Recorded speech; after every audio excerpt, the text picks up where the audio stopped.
just was interested. Just email it. Because I thought we had gone over this a number of times. There's nobody on this side. Have this right.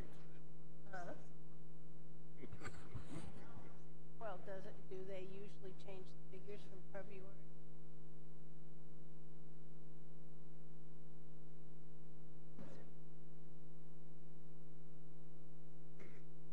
When's that though?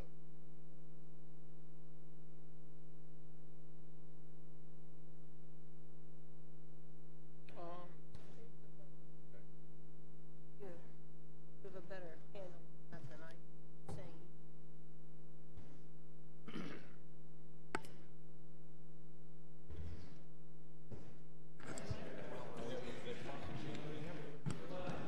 On?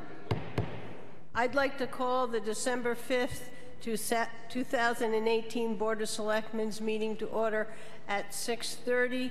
The board will be going into non-public session under 91A3-2C reputation. The next item on the agenda is the bulk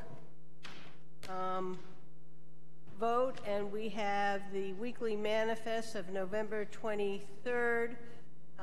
We have some property tax refunds and abatement and a yield tax levy. Does anybody have any issues? The only one I had was on the third application. There is no list of the owner address. So before we sign it, we probably need that on this one. Okay, I'll make a note. So we'll pass it, but we want a corrected form. Does everybody agree? Yeah, she's on here. Yeah, but it's not on the form that we sign, and all the other ones do. Okay. All right. Can I have a motion to accept the bulk vote? So moved. Do I have a second? All those in favor? Aye. Opposed? Okay. Now we're under new business. First is the default budget.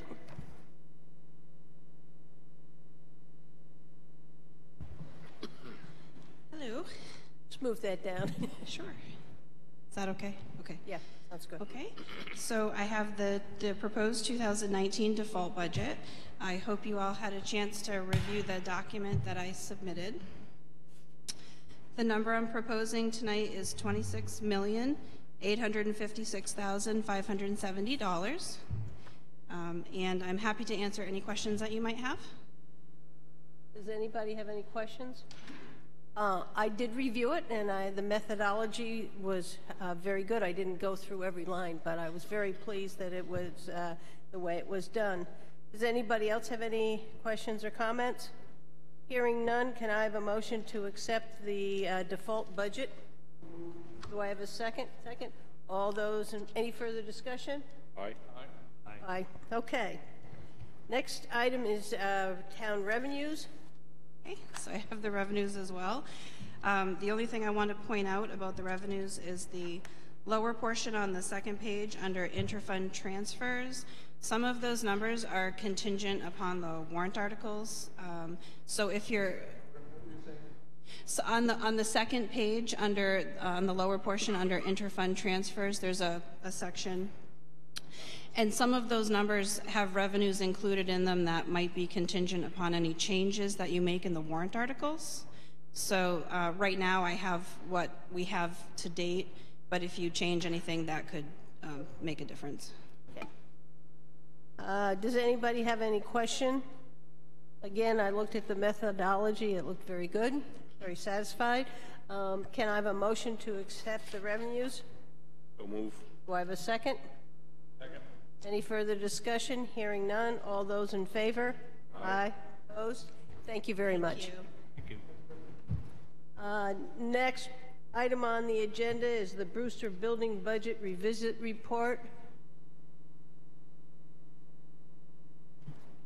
I'd like to request that we withdraw the next two agenda items based on feedback that I've received from town manager and the finance director earlier this week. So I'd request removal of those two items from the agenda. Okay. Okay. Board members, do you have any problem tabling the Brewster Building Budget Request Report revisit or the Building Maintenance Capital Review Expenditure Request? Are we tabling it, or are we just not addressing it? Well, tabling does not address it. Can I have that motion? Second. All those in favor? Aye. No, those were just, we're just not dealing with them. We had dealt with them when we did the budget process. Next item on the agenda is a ERZ certification. Are you going to speak to it, or? I can say that this is a law that allows some benefit to people that are within the ERZ to apply for various federally funded projects. And this went before the Economic Development Committee, and they're in favor of renewal. Does board members have any other questions for Becky regarding this? Just a history question. Do you know, Becky, have we had any recent successes, milestones, great events that have happened as a result of this?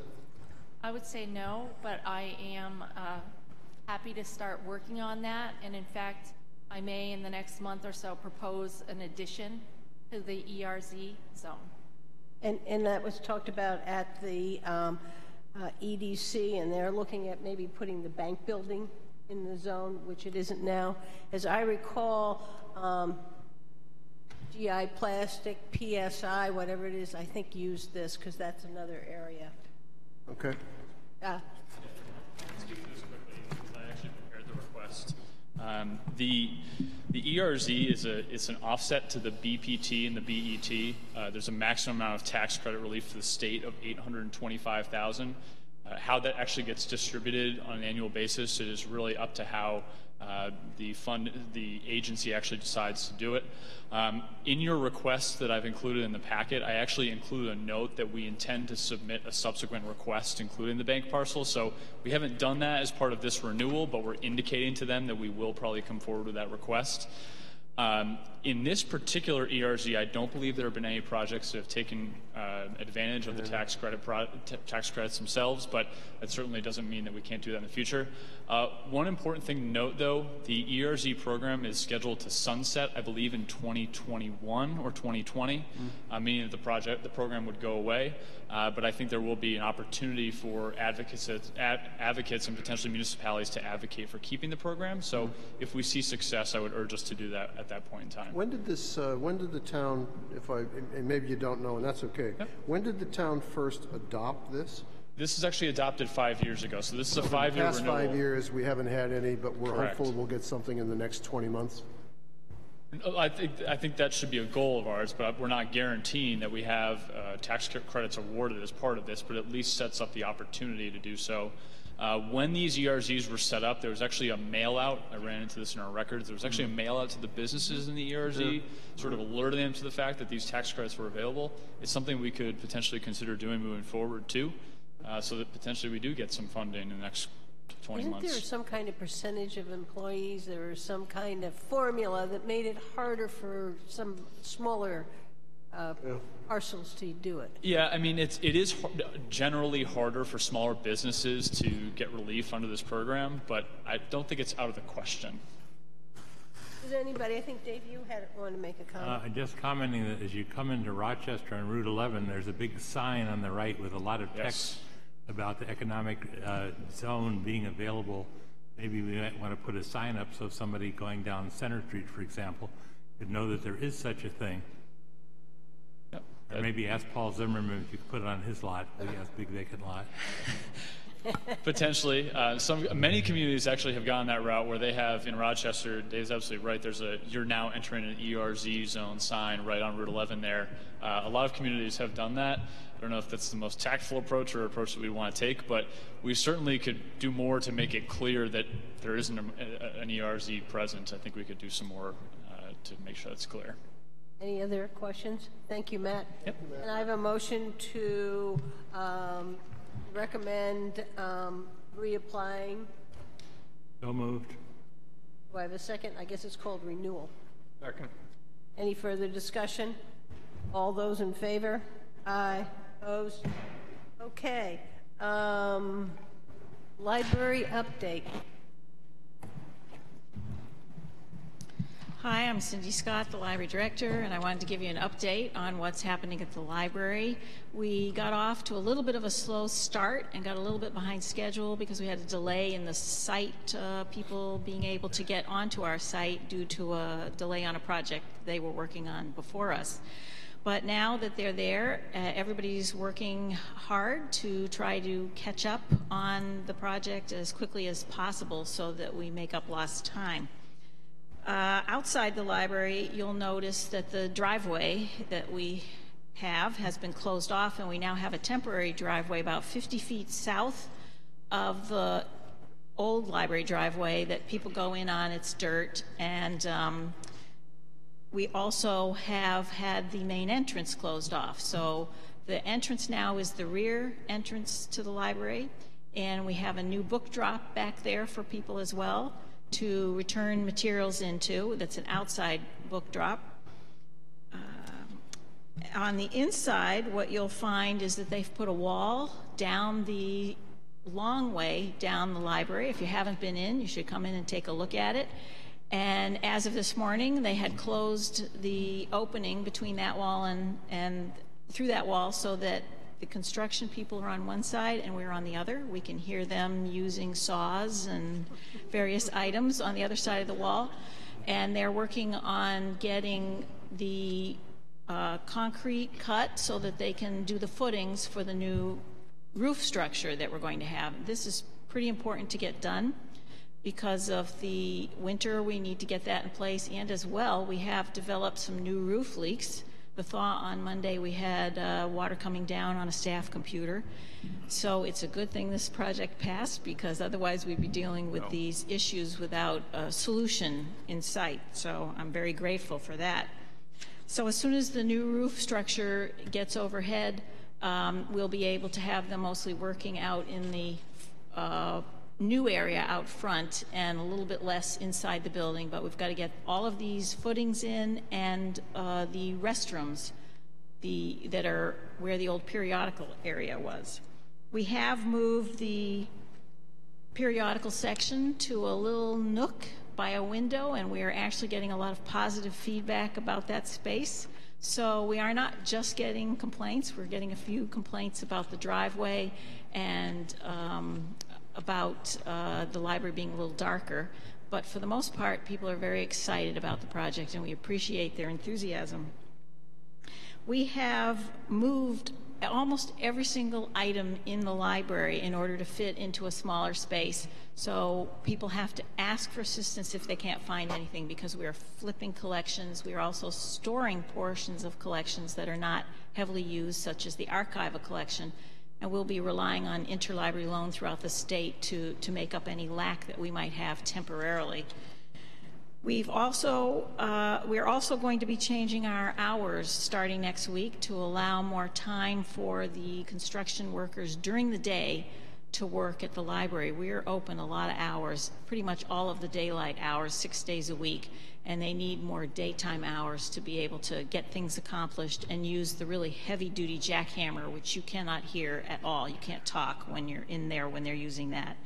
So the hour change is going to be, we're going to be closing Wednesday mornings.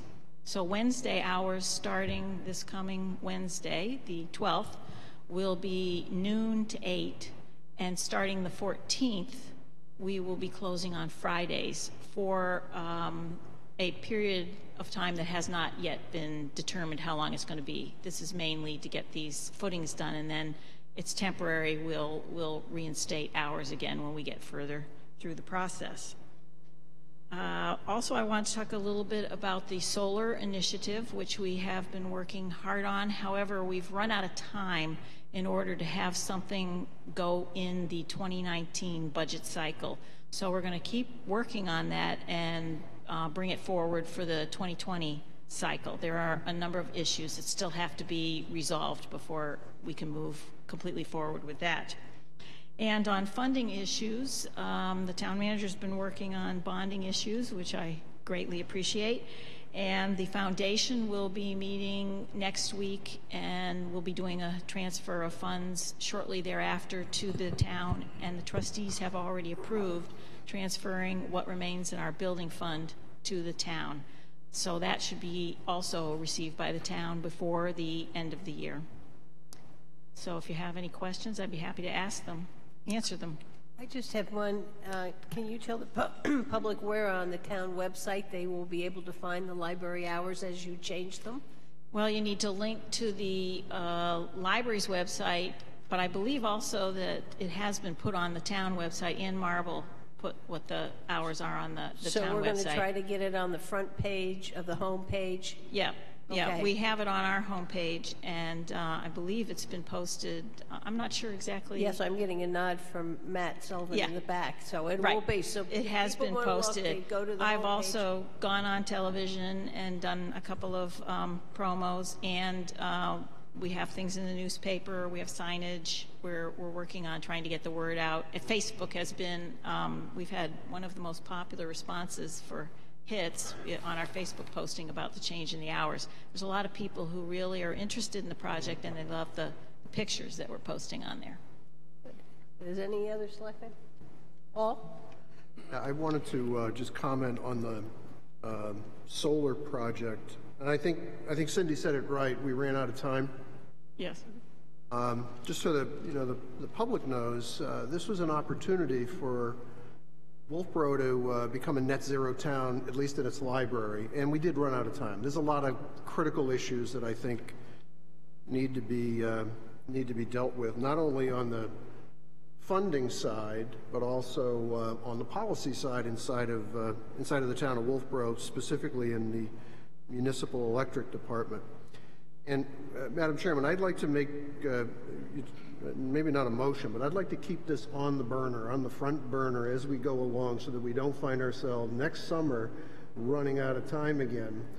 I think there's an issue that we need to thrash about on a net metering policy. We do. I think we need to get some clarity around what the town's theory is around how we do that. And I believe the town manager and the MED director took an action item to do a study or get some research information from Barry's consultant to help us kind of think through the costs and all of that. At the end of the day, the library showed us that the amount of power that they could generate was about 30% less per kilowatt hour than what they're currently purchasing. Now, that doesn't mean that MED is a bad company. MED is doing a great job for us. Where we got into a little bit of discussion was, well, how do we get that one-time money to pay for that generation of power? And that's always the problem with clean energy, is that one-time shot that you have to come up with. But I think that we have an opportunity here to deal with this at the policy level, and I'd just like every month or so to keep this up on the agenda as a discussion item so that we have enough time next year to get it right. Yeah, I think we need to start as we start the new year, and that study comes in. I think as soon as the study comes in, we should get going. So you keep track of it and keep me on. Thank you. You're welcome. Anybody else have any comments?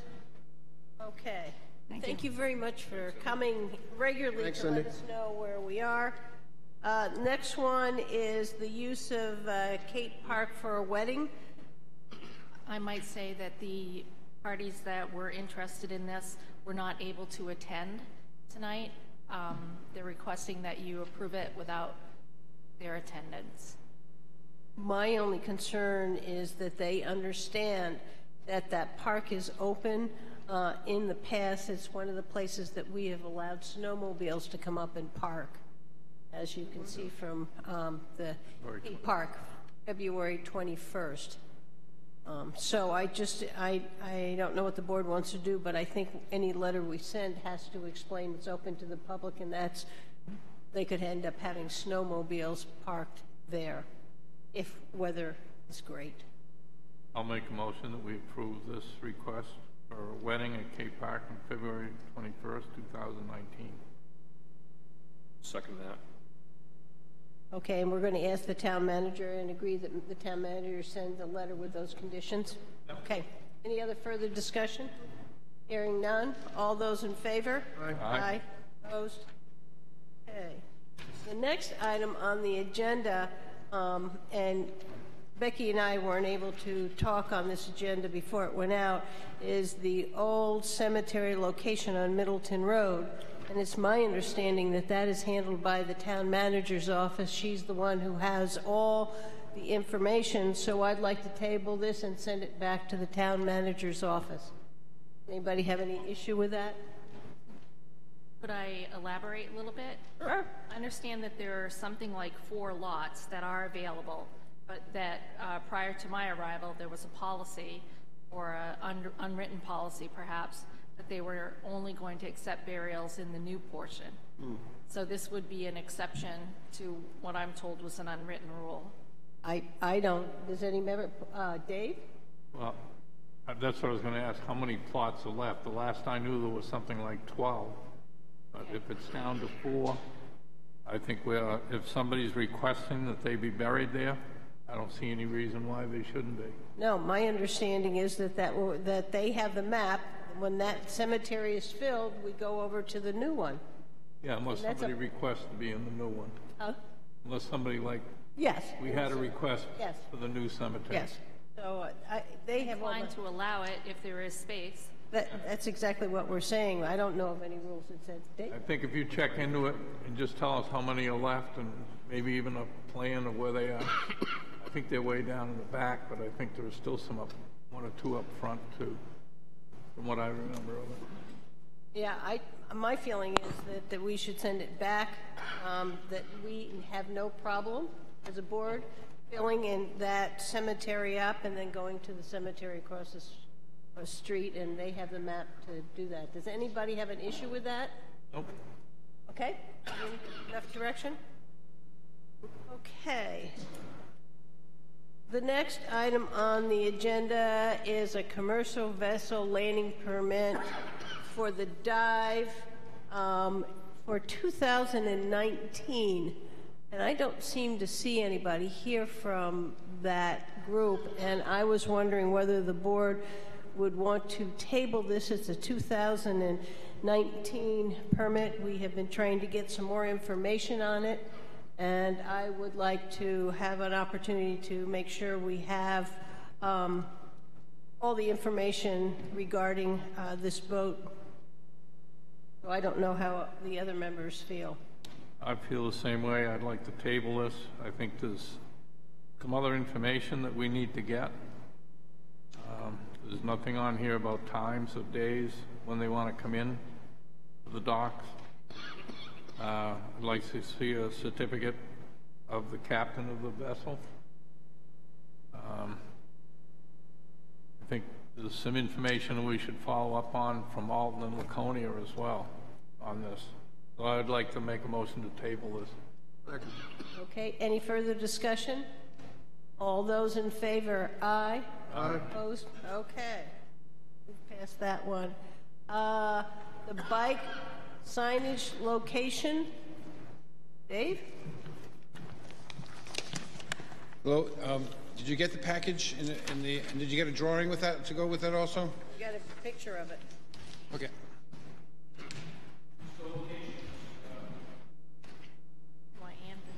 Thank you.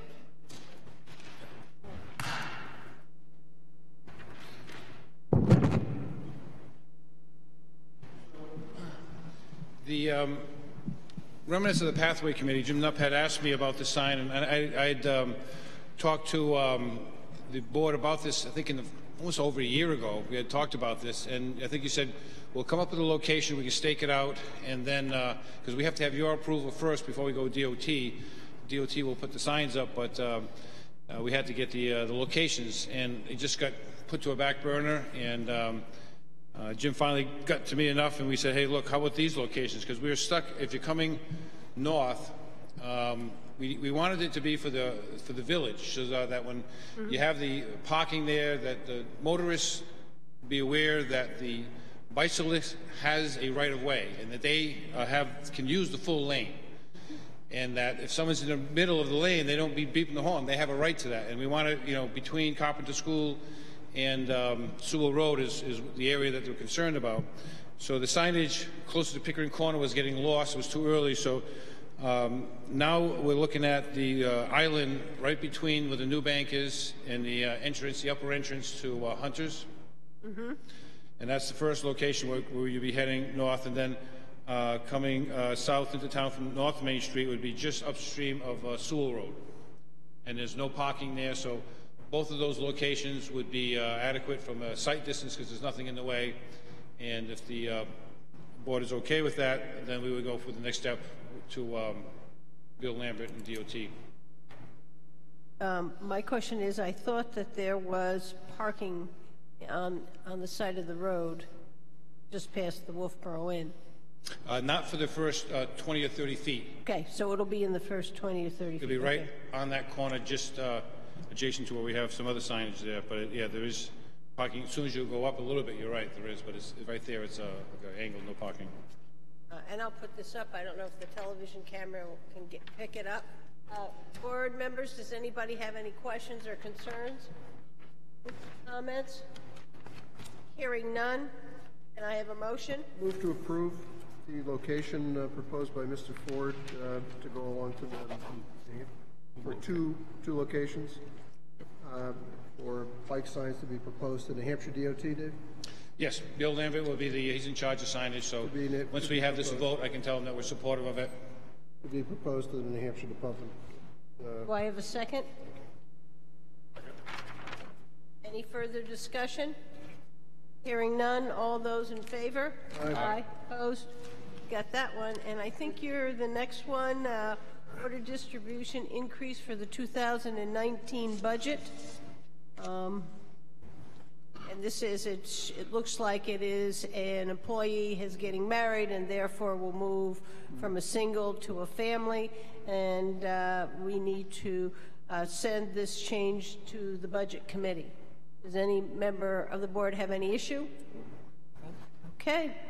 I don't think we need what? I would only add that this change was effective immediately, so you may see a little bit of an increase in the December premium as well.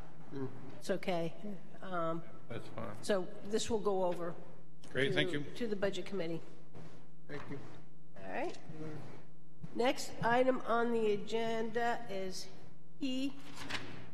No. And is there anybody here in the public who would like to speak to that? Well, because you're the only one here. The last time you were the one who spoke to it. I was told something from the lottery. Got to go to the microphone, Chris. The lottery has offered, I'm sorry, Madam Chairman. Yep. The lottery has offered to come and make a full presentation. It would probably take about 15 to 20 minutes if you want to set a time for that. Let's do that. Okay. At least as I went through here,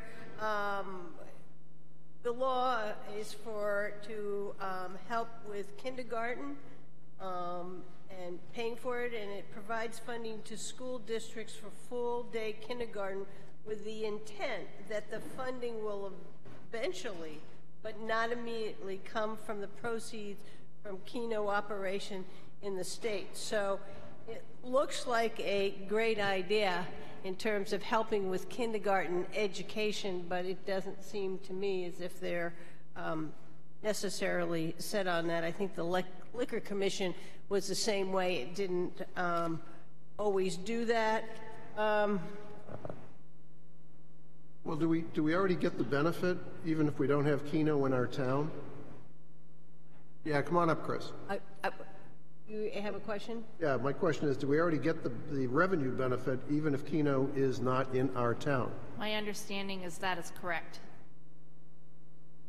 Okay, thank you. I did bring a little information. State your name. Could you state your name? Because my name is Chris Algren. I own Joe Green's, for the record. I do have a little information to supply you with to give you a little knowledge about it. Brought it along. As I said, I was hoping that the lottery would be here, but the Keno has already donated millions of dollars to the kindergarten program. It was that was just recently in the paper. It did not completely fund it.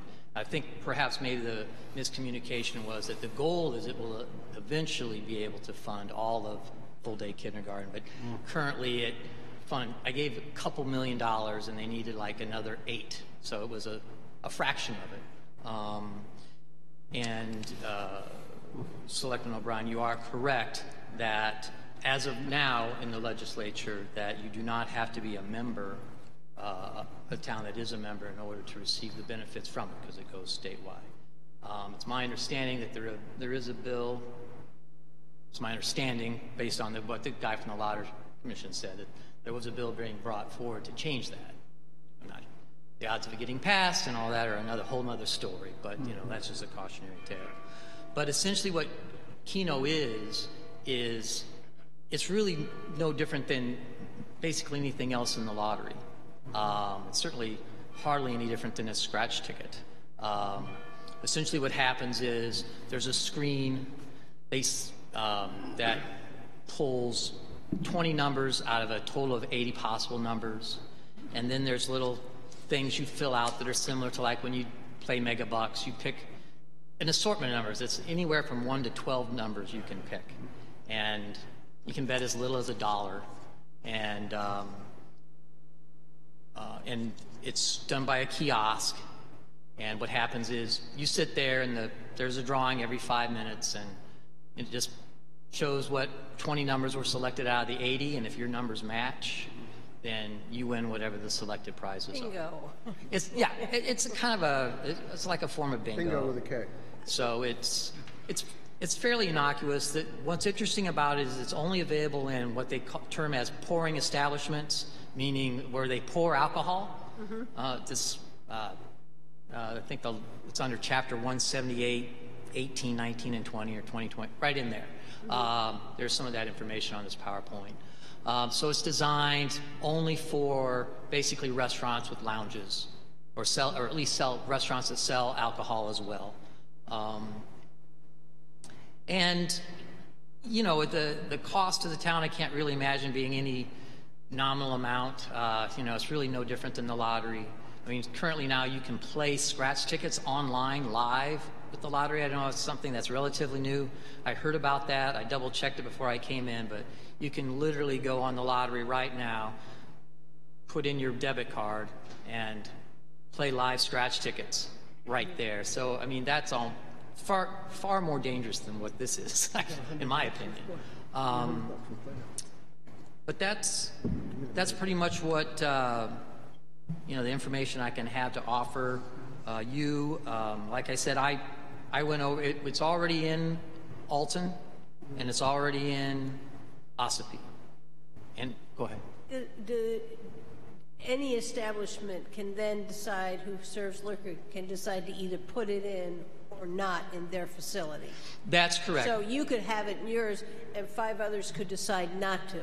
It just allows you the choice to do it. Right. Essentially, what the way the legislation was passed was a little backwards from like the happy hour law. Like the happy hour law, the legislature decided that if the town didn't want to have advertised happy hour, then they would pass a warrant article banning it. But I'm not sure, maybe it was 91A or something, that they decided that, well, we're going to do it the other way, that the town has to pass a warrant article to allow it, and then the people vote on it. I mean, so really, our only decision here is to afford the people of Wolfeboro to make that choice whether they want to have it in the town or not. And I can supply all this information to you as well. I mean, with a dollar bet, and you pick 12, and you get all 12 of your numbers out of the 20, the prize is $1 million. Now, you can also put in $1 and pick 4 numbers, which is what I tried over at JP China. This is my little tale of what happened. I wanted to try it out. Mm-hmm. You can only use cash. You can't use credit card. Okay. I put my $3 into the kiosk that they supply, and And then I fill out the little thing. I picked 4 numbers. I did a pick 4 $1 piece and did 3 drawings. And on the first drawing, I got 3 numbers, and I won $4. So, you know, I'm trying to, the other 2 I didn't. I went through, put the money back in, and next time I won like another $1. So I basically won, I played for $3. I played like, because the drawings every 5 minutes, and I had 8 drawings. So I played like 50 minutes for $3. And it's not my personal thing. That's not really what I like, but I wanted to get the experience of what it was like.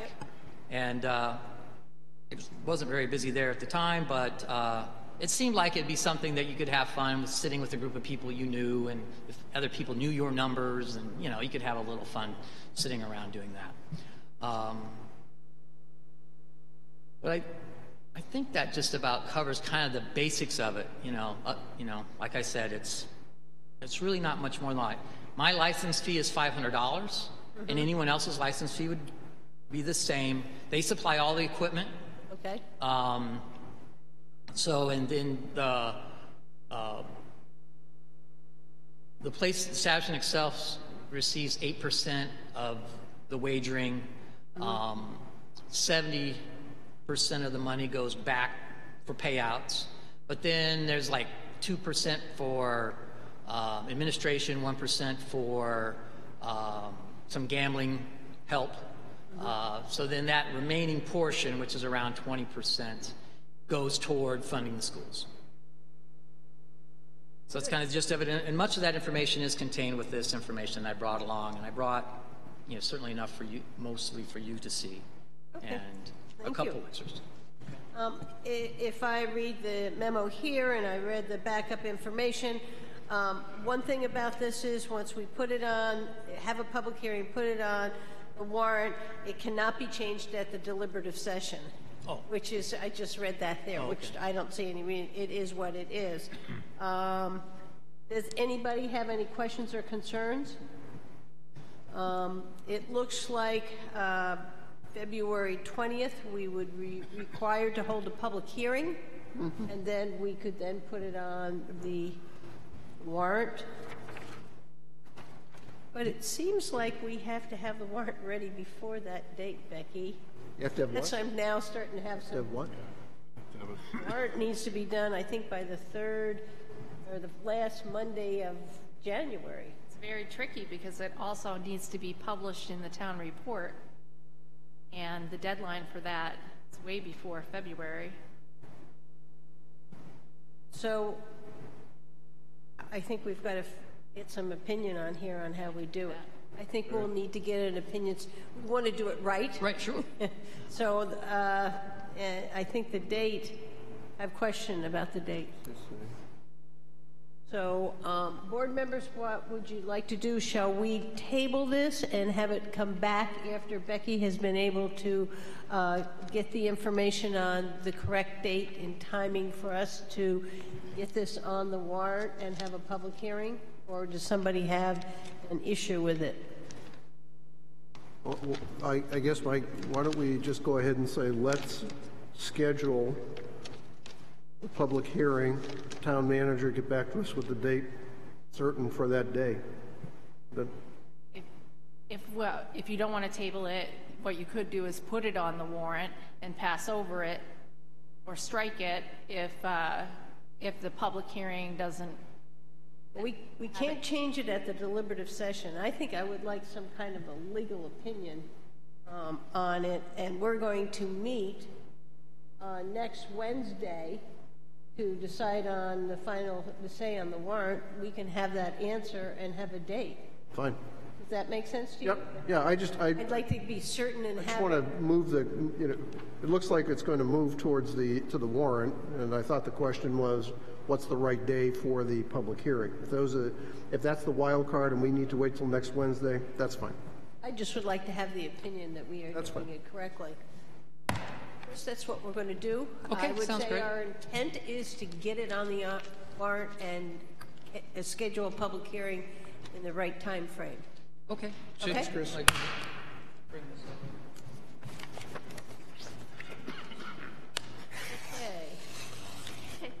Thank you. Next item on the agenda is approval of a set of public hearing dates for bonds or notes over $100,000. And I believe we have two. That's correct, the electric project and Isn't it the Pleasant Valley Road Bridge? bridge, yes. Yes. So, do you have a date for us? I think you had January 2nd that I saw somewheres. A public hearing date for the bonds? Yep, on your thing. I don't see it. Yes, that sounds about right. Okay. So, board, are we comfortable with us having a public hearing on January 2nd on these two bonded warrant articles? And you'll check to make sure we're meeting all the dates on that one also? Yes. Okay, so she's going to double check on that. So January 2nd, everybody okay? Okay. Which one? All right, that's done. Okay, next item on the agenda is cover for the 2018 town report. And we have this year a nice set of pictures. Last year we had the library on the back, and we had a picture of the town docks on the front. The year before, we had a picture of the Mount Washington coming in, and on the back, we had a winter scene of downtown Wolfeboro. So those are the most recent. And I don't know which ones members of the board would like to look at. And I'll show the public what we have here. We have a nice picture of the That one over. railway station. Yeah, the road station. We have Times. two lake pictures, and I want to thank Mary DeVries from the Chamber for providing some of them for us. Those two. We have a picture of balloons outside of Black's. Picture of our downtown. We have reminded me of the snowmobiles in Kate Park. We wish we'd have snow so this could happen. People walking down the Bridge Falls Path, looking out the window at the Abenaki Ski. A picture of Back Bay. This one is not in color, but it's a picture, and it can be in color, of the new Foss Field building and the look of the basketball courts and from a drone. And the next one is just another angle of that, and then just a picture of the building. So what is your preference? Dave? Well, I thought we had decided the last meeting to have this particular one on the front Okay. pavilion. That's what I thought. I have that written, but other people have brought in pictures, and I wanted to make sure we are all in agreement on that. Okay? That's my own personal opinion. I don't have any issue with that one being on the front. That's something new to us. My own personal thing is I like the one of Abenaki, and I like the one which I mentioned before of the balloons, which is quite colorful. Yeah, is it going to be in color? Yes, all of them are going to be in color. Okay? You like this one? But I think we ought to all agree that the one of the pavilion from up in the air would be on the cover first. Yes, that's the one I had written the same thing on. I'll make a motion, if we haven't had one, that we take this aerial shot of the pavilion And it'll be in color. on the cover. I'll second that. Any further discussion? All those in favor? Aye. The other one I kind of like is the snowmobiles, because it's always our dream that we will have that kind of a winter. But this one is a nice one too. I don't have any real feeling one way or another. Brad, Dave, do you have any preference? I think the snowmobiles are fine. The town report's coming out in the middle of winter. It doesn't conflict with the front. It's different from the front. Yep. Dave is suggesting maybe this one. I think that's a little hard to figure out. I was trying to read the sign. Drop it. Yeah. Brad? Yeah, I really like the pavilion in the rec park down there. I like the other one too, the further away one too, but the pavilion. Showcase. Yep. I like this one. I think it's Bean Park. Yeah. Back there, it's just a real nice picture. Yes. Be a nice one. Yes. I don't have any problem with that either. Yeah. I really like that one too. Yeah. Make a motion. Make a motion, come on. Well, All right. let's see, are you okay with this one, Dave? Yeah, I'll go for that. Back cover? I'll make that motion. Okay. Second. Okay. All those in favor? Aye. Aye. Opposed? All right, there we have that. I like it. The next, Borrow yours, Dave? Could I? Yeah, that way I can, thank you. I will get you the one of Westfield in, Color, yes. yes, and it'll be for my brother-in-law. It'll be all set. The next thing is the dedication. Pat Waterman has given us a couple of names, and I have two that I think we should think about, and that's Stan Stevens and Don Hughes. Does anybody have anybody else? How about Tom Elkington? Oh. Oh. He was a big leader for a long, long time.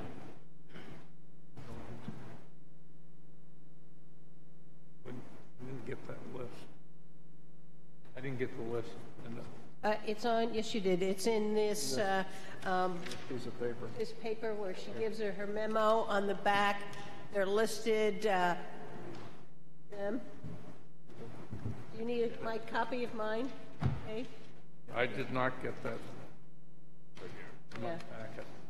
I know, we usually get this, but I didn't get this. You don't? Nope.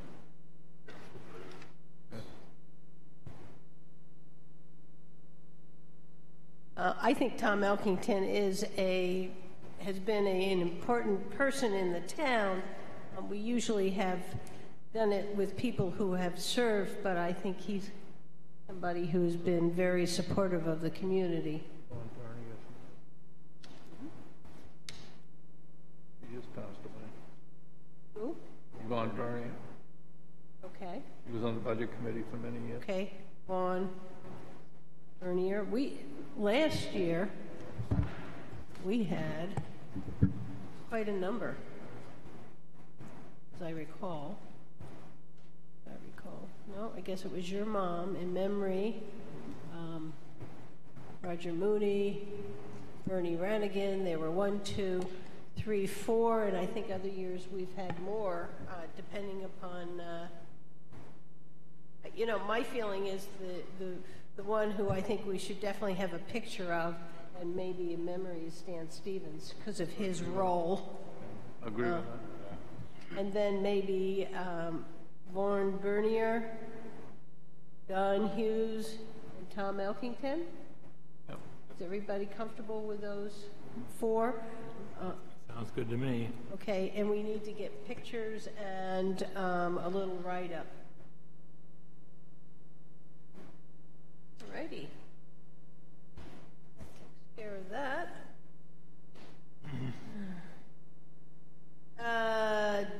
We have the community center back on the agenda, and I would like to set a date for the board to go down and visit that facility, and I was looking at the 12th at 4 o'clock. The only thing I could say is that the rec department was hoping you could come during daylight, 4 o'clock. Well, I think we've got people who work. Yes, I understand. And we were trying to get it, and then we have other meetings that night. It's up to the board. I'm free. I can be more flexible. I think It's not completely dark at 4 o'clock anyway. Dark enough. We meet there at 3:30. You want to do 3:30? Brad, can you do? Okay, we're going to change that to 3:30. So if that goes 3:30, we'll say to 4:30. All right, then we'll meet with the auditor at 4:30. And then, and so we probably will then, what we need to do is notice a Board of Selectmen's meeting starting at 3:30 and going on down, because I believe, Becky, we have a assessing contract, we have the warrant articles, and we have a meeting with the auditor. Busy day. Yes. And that meeting at 3:30, that's constituted as a public meeting. That's an open Yes, meeting. they'll know where we are, and they could anybody can follow us to that. But I also was emailed to us at the last, I guess came in late this afternoon, and is a letter from Mary Ellen Larimore, and it says, "Dear members, it has come to my attention that the Board of Selectmen will shortly be discussing what to do with the Wolfeboro Community Center on Laner Street. As a member of the Ladies of the Lake Quilters Guild, I am very interested in learning what members of the board have in mind. You do recall that the Ladies of the Lake Quilters Guild has the right to use this building in perpetuity by virtue of their financial contribution to the town of Wolfeboro in excess of $3,000 7 years ago to upgrade the community center electric system. Not only does the LLQG have this right, they in fact do use this building year-round on Thursday evening, plus every Monday, and occasionally on other days during the school year. Because the community is a necessary and valuable meeting place in Wolfeboro, it is imperative that the members of the public be afforded an opportunity to speak when the Board of Selectmen next considers its needs and its future. Further, there must be ample advance publicity so that all interested individuals and groups are informed and invited to attend." So we've got to make sure that people know we're going to go visit it. I think what this is suggesting, when we do make the decision on it, that we should first hold a public hearing. How does the board feel about that? You invite her to come to, when we're there, it's a public thing. Well, she'll know that we're there. I'm trying to find out whether the board is willing to hold a public hearing. I have a question, please. Yep. So at our last meeting, when this was discussed, I believe a takeaway item was to get a calendar and to actually populate the calendar with how many times the building was used, so we have a factual basis of usage. And I think that was an ask. And now in this letter, I read what and I'm not a lawyer, but I read legal language that says, you do recall that the Guild has the right to use this building in perpetuity by virtue of their financial contribution. Question comes is, did we grant that right? I think that we can definitely look in. They did give us the money. We have to go back into the minutes to see how we had it worded on what we approved. But I think what they're saying is they've put money into this building.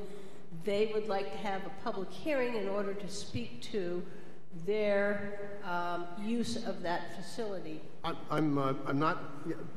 That's a different issue for me. That's a legal language that says has the right to use the building in perpetuity. That's legal words, and I just want to know: do they have that right? Following that, we can have a public hearing, whatever makes sense. But I would like to have a checkbox. They either do or they do not. Well, the way we're going to find that is to go back from the minutes when we accepted the gift, and I agree with you. Those wordings mean forever, and we should know that. Right. And that's something the town manager can find out. But I think what I'm asking for, and I think we did ask for the number of times it was used, Paul. I think you're right. Yes. I think that's the other piece we need. I think Christine gave us some ideas. We don't know how many parties, how many other things, whether karate and how often the park and rec use it, et cetera, in the summer. And I think we do want to have that. But my question is to the board, is do we want to hold a public hearing when we talk about this? I do. I think we owe it to the people who use the facility, especially a group that has given $3,000. I think that's fine for a public hearing. Dave? Doesn't matter. Paul? Fine. Okay. Yep.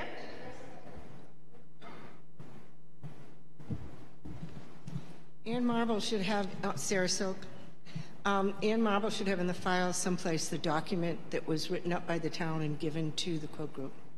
So there's a document. There is. Okay. We need to get a hold of that document. Any other discussion on this? 4:30 on the 12th, or, You said 3:30. I mean, excuse me, 3:30. Yep, sorry.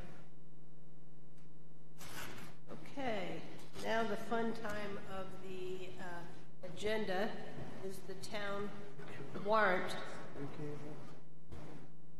And before we do that, I'm going to hand out the questions that we had have been put together for the auditor for the board to review. I added some.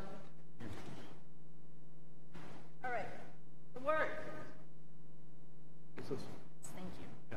We got these in the mail, right? I added to it. Is this what we're doing now? I added some things to it. The end? Pass down another one. All different places. You're welcome. All right, let's head to the town warrant. And we just were handed a new one. And we'll start on the first page. And as we go through it, we are going to need to make some changes. Yes.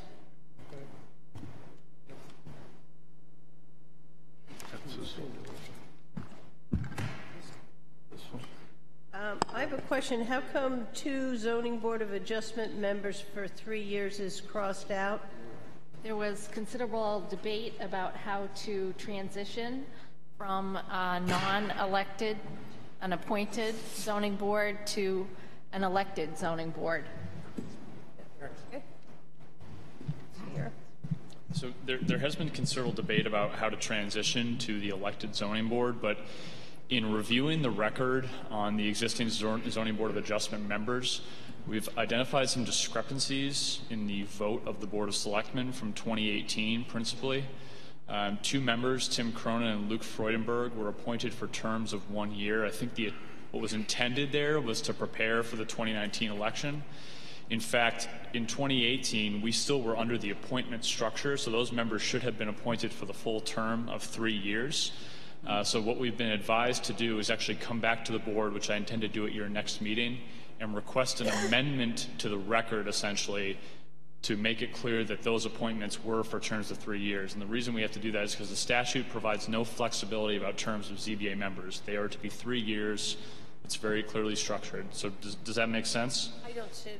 I don't ever vote on the ZBA Right, because so- of my husband, so Yep. I'm going to pass it over to Dave Senecal, and you can deal with it because Yeah, there's just clearly some discrepancy in the record. So I think what we'll attempt to do is correct the record, but there will be 1 member actually in 2019 up for election. I had stated at the ZBA meeting on Monday, which I owe the zoning board an email, that there were 2 members up. There's actually only 1 member up.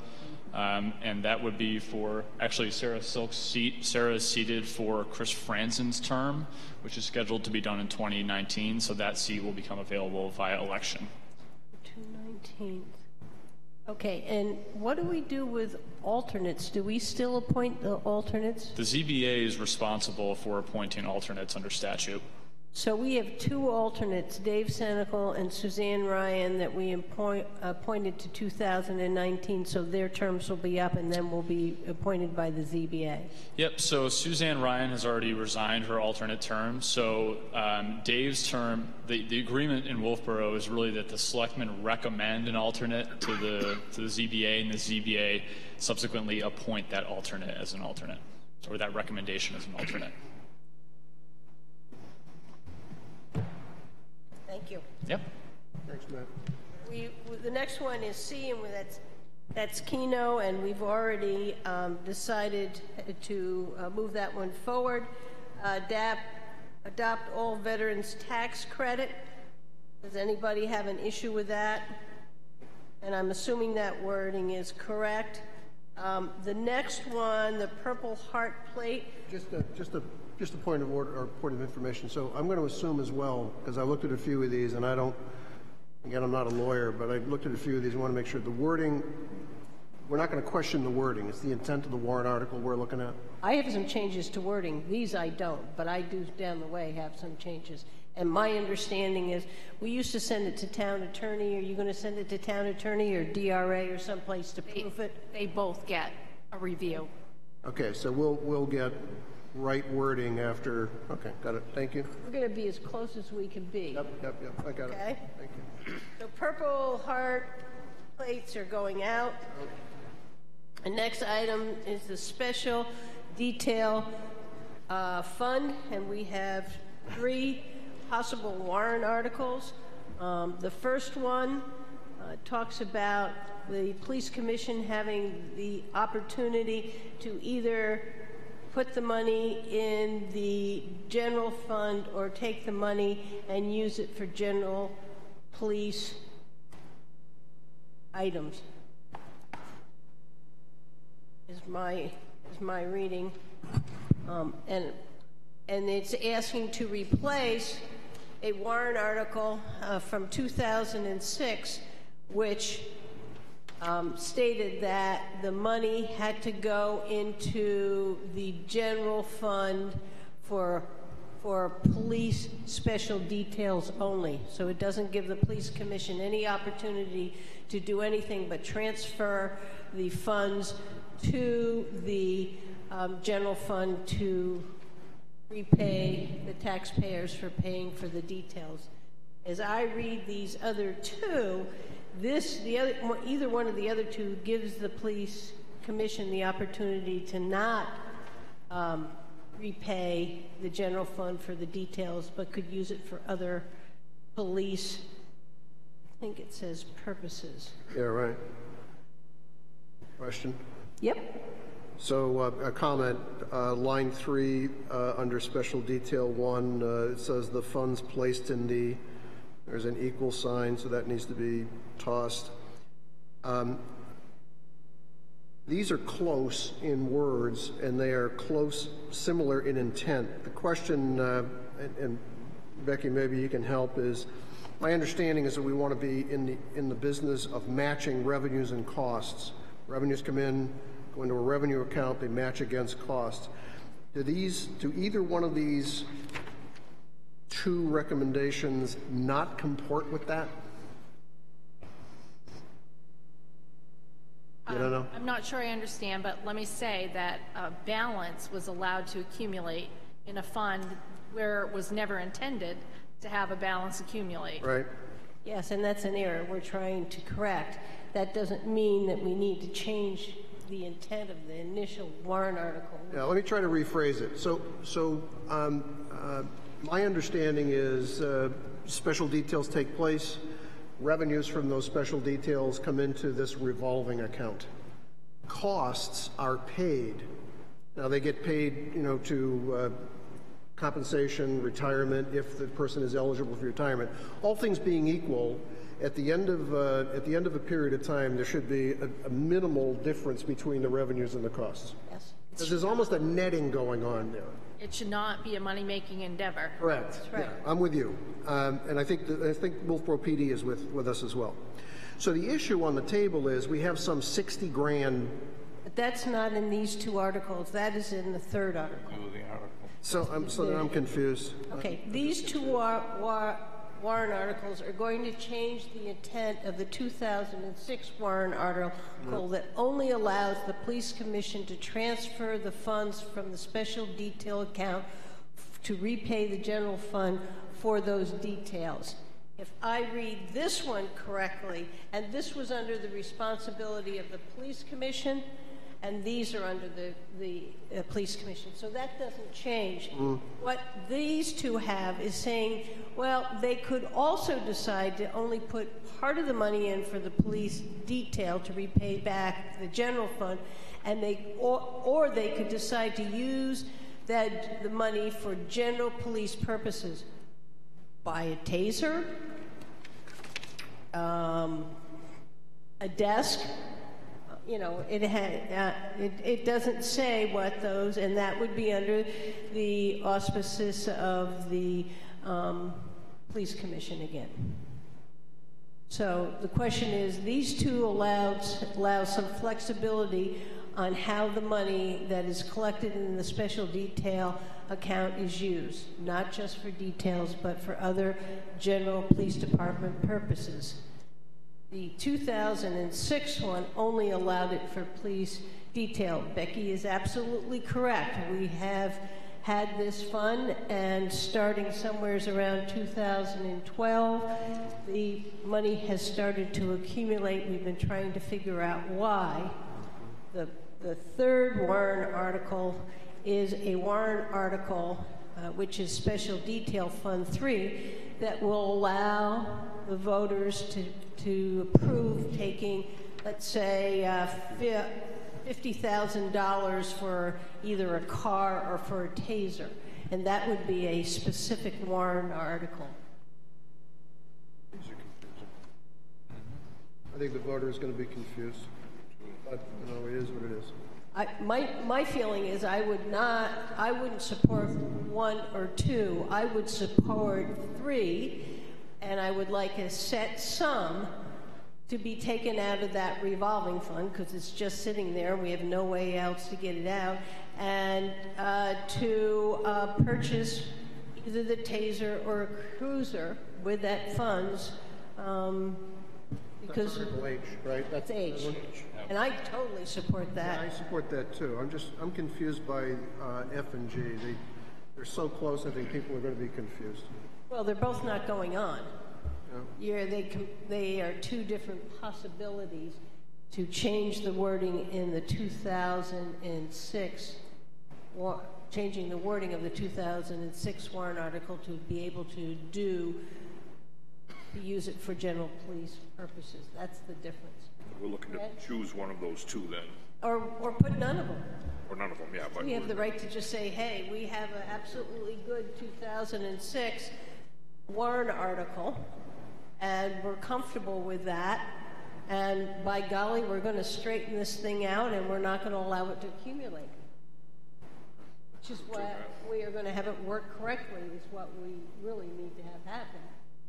So we go forward, we don't recommend, or we do recommend. Or we don't have to put F and G even on the warrant, and we can put H and totally recommend it.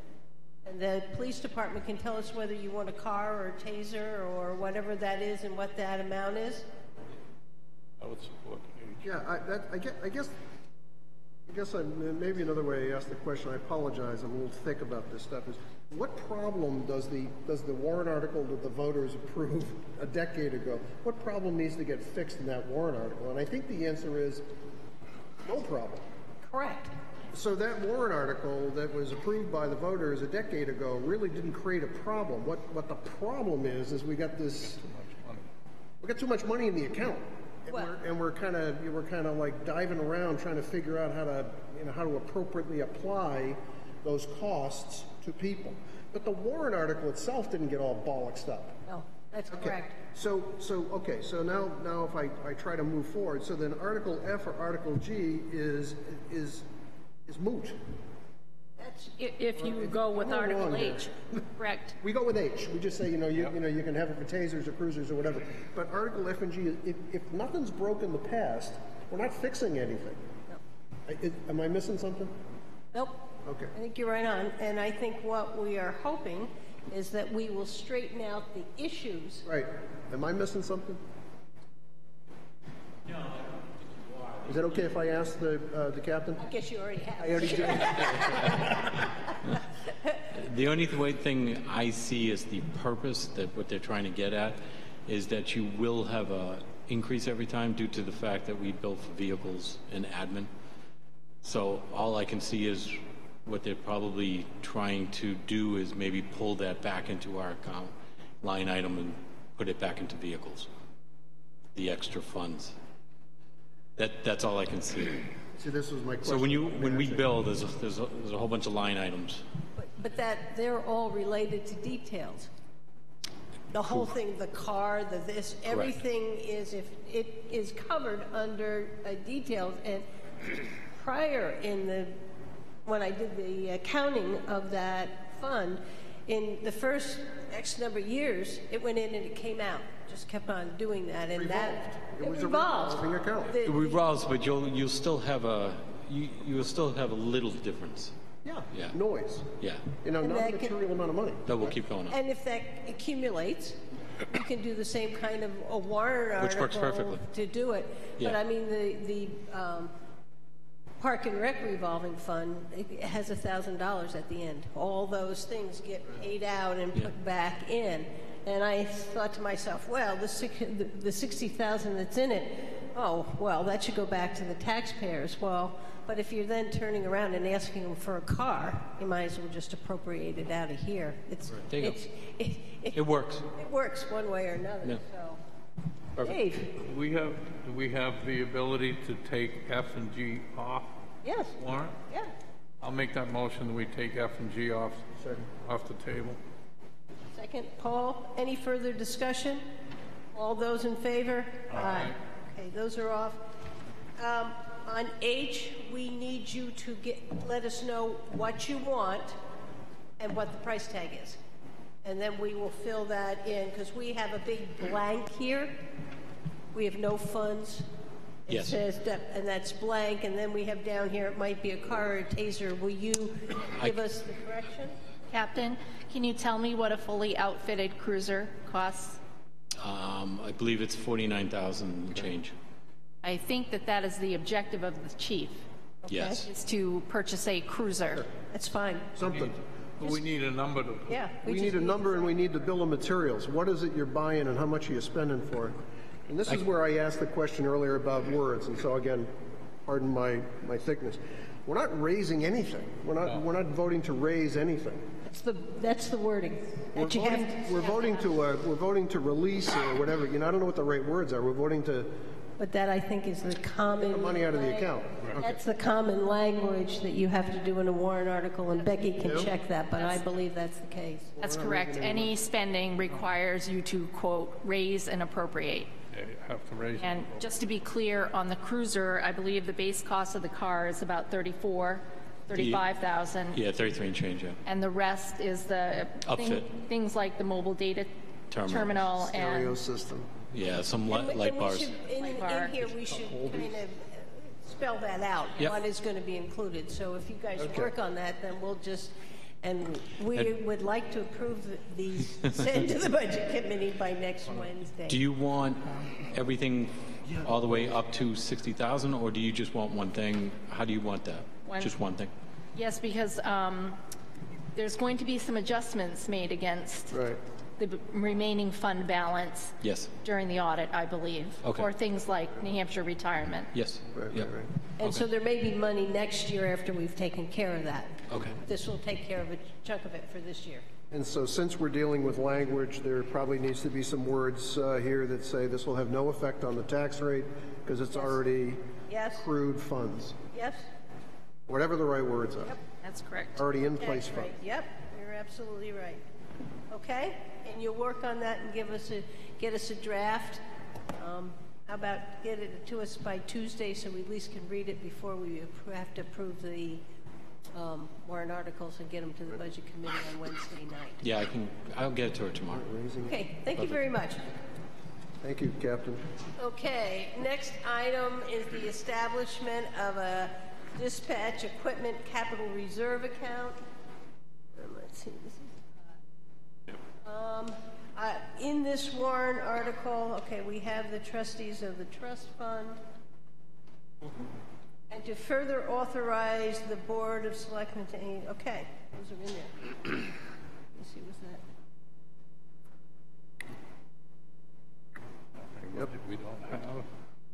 Okay, you did do some additions here to what? You did add that to this?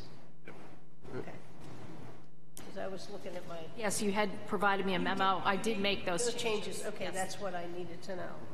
All right, anybody have any other questions?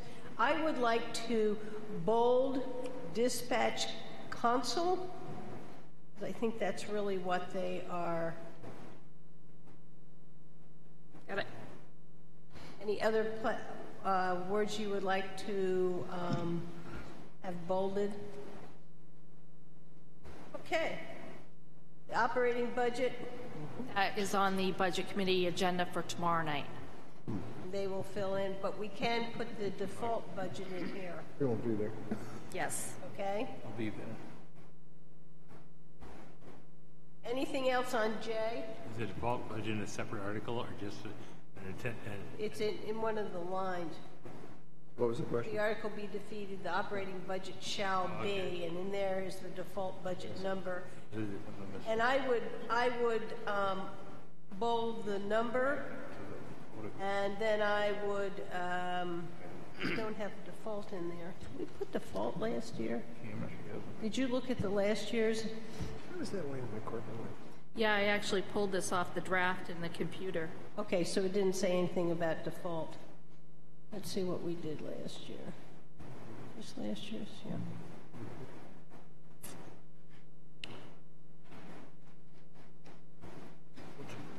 There it is. Yeah, all we bolded was the amount to be, not the default, just the... Okay, anybody have any other questions about that? All right. K. And you have not sure I understand what this means. I'm not Wait, sure. there I was understand something that either. you asked me to add. Well, because, yeah, what I want it to be a special warrant article, because what happens a lot of times, we'll do a road, we'll put on a base coat, and the following year, we come in with the top coat. So I want this so that we can have it a 2-year warrant article. Okay. All right? It's a multi-year appropriation. Yes, that's the right And it has to be tied, or it should be tied, I don't know. It should be tied to a project that you can put your finger on. So if it's a multi-year appropriation, it should be tied to doing X. I thought the book said that you could do a special warrant article. A special warrant article allows the board to allow a second year on a project. Yes, If you're under Okay. contract. yes. So I'm saying, here we got roads. We know the roads we're going to do. Yeah. Let's say we're going to do Pine Street, and we're going to put on the base coat. Yeah. And we know for a fact that the next year, we want to do the top coat. I want the wording in this warrant article so that we can do that. Yep. And is it called a special warrant article or a multi-year warrant article? Well, and again, I don't know. I think it's a multi-year from what I read in the book. So Whatever you want to put it as. Non-elapsing. non-lapsing is 5 Non-lapsing, years. as long as it's assigned to a specific project. My understanding is we need only 2 years. Get that second year, get that top coat on. Is that what we're talking about? So I think the clarity which will have to come through on this is, you know, a voter may say, well, did I already fund this last year? You know, we just need to make sure that this is brand new going forward, not, you know, part of a last year's appropriation. This is nothing, once we pass this warrant article for that amount, my understanding is you won't see it another year. You'll have the authority to come in and do the base coat, and the following year, the top coat. This is a 2019-2020 appropriation. So I'll come back and ask a question. Why wouldn't you want it to be 5 years in case it takes longer than you expect? And if you made it a 5-year, he would have to essentially spend every penny. Get it done in 2 years. Come on, you tell him. Come on, you tell him. We spend every penny in the 2 years. I was going to say. That's what I think that's what we're pushing for. I think we want it done in 2, that's all right. You can't get it done in 2 years. Program, but no more than that. I'm we're with all of complaining now about open purchase orders. I mean, come on. This is correct. If you can't get it done in 2 years, we're whistling Dixie. Well, my understanding is what we want to cover is the top coat, Yeah. right? Okay? I will work on that. Okay, Becky, all right, that there. Okay, senior meals. I would like bolded. I'd like it, I'd like summer pilot project, Abenaki Ski Lodge, and conducted under Park and Rec. I think those are the key changes in that program. Do people agree, or they think that's too much, or have any other thing they would like bolded? Or somebody had expanded with the word pilot. Remember that earlier? Do you have a problem with pilot? No. Nope. Anybody have a? Ended. No, someone. When I see a pilot, we're saying is we're doing it for this year to see how it goes, and there's no guarantee that we're going to necessarily do it the next year. Fine with me. I'm sorry, I'm just reading the warrant article. It says, support and expand the senior meal program as a summer pilot project at the Abenaki Ski Lodge for an expanded senior meals project. So the word's been used twice. I think You got to take expanded out. it's being expanded. I think it is to support a senior meal program as a summer pilot at the Abenaki Ski Lodge. What do other board members feel? Are we committing by doing this that we're looking at doing this every summer? And my understanding is we were looking at seeing how it worked. But I agree. I think we talked about it to see how it worked for this coming year, but on the expanded part, I recall the presentation we had. Isn't this already in line now during the winter time or something now? What is being done now is done by a 501c3 entity, Wolfeboro Senior Meals. Right. What they have asked is whether the town would be willing to pick up the summer program because there is none, because the church, they can't use the facility, and to do it as a pilot to see how it works. Paul. So I remember the meeting, not as clearly maybe as others. I heard the word take over. And I think what we might want to do, since this was done kind of in a quick manner, maybe what we want to do is ask for some clarity from the team as to what they're proposing that the voters should vote on. And then we can make sure that we have that in front of people so that the voter knows what they're going to vote on. My understanding is we were going to try it as a pilot, see how the taxpayers felt about doing it in the summer, would give us some kind of read when they ask us to take over the whole program. And I thought we were also wondering whether we really wanted to take over the program until we had a community center. So can't we just write it up? Can't we have the team write up what they're asking us to do, or asking the voters to do? Short write-up? I think at some point that we do a slide presentation. 2 paragraphs? Or warrant articles, and we could certainly get some clarity. I could ask the team leader who does that to work on that for me. But is this board supporting, and I'm hearing something that we are going to now commit to, by doing this, that we then are going to commit to take over the senior meals program?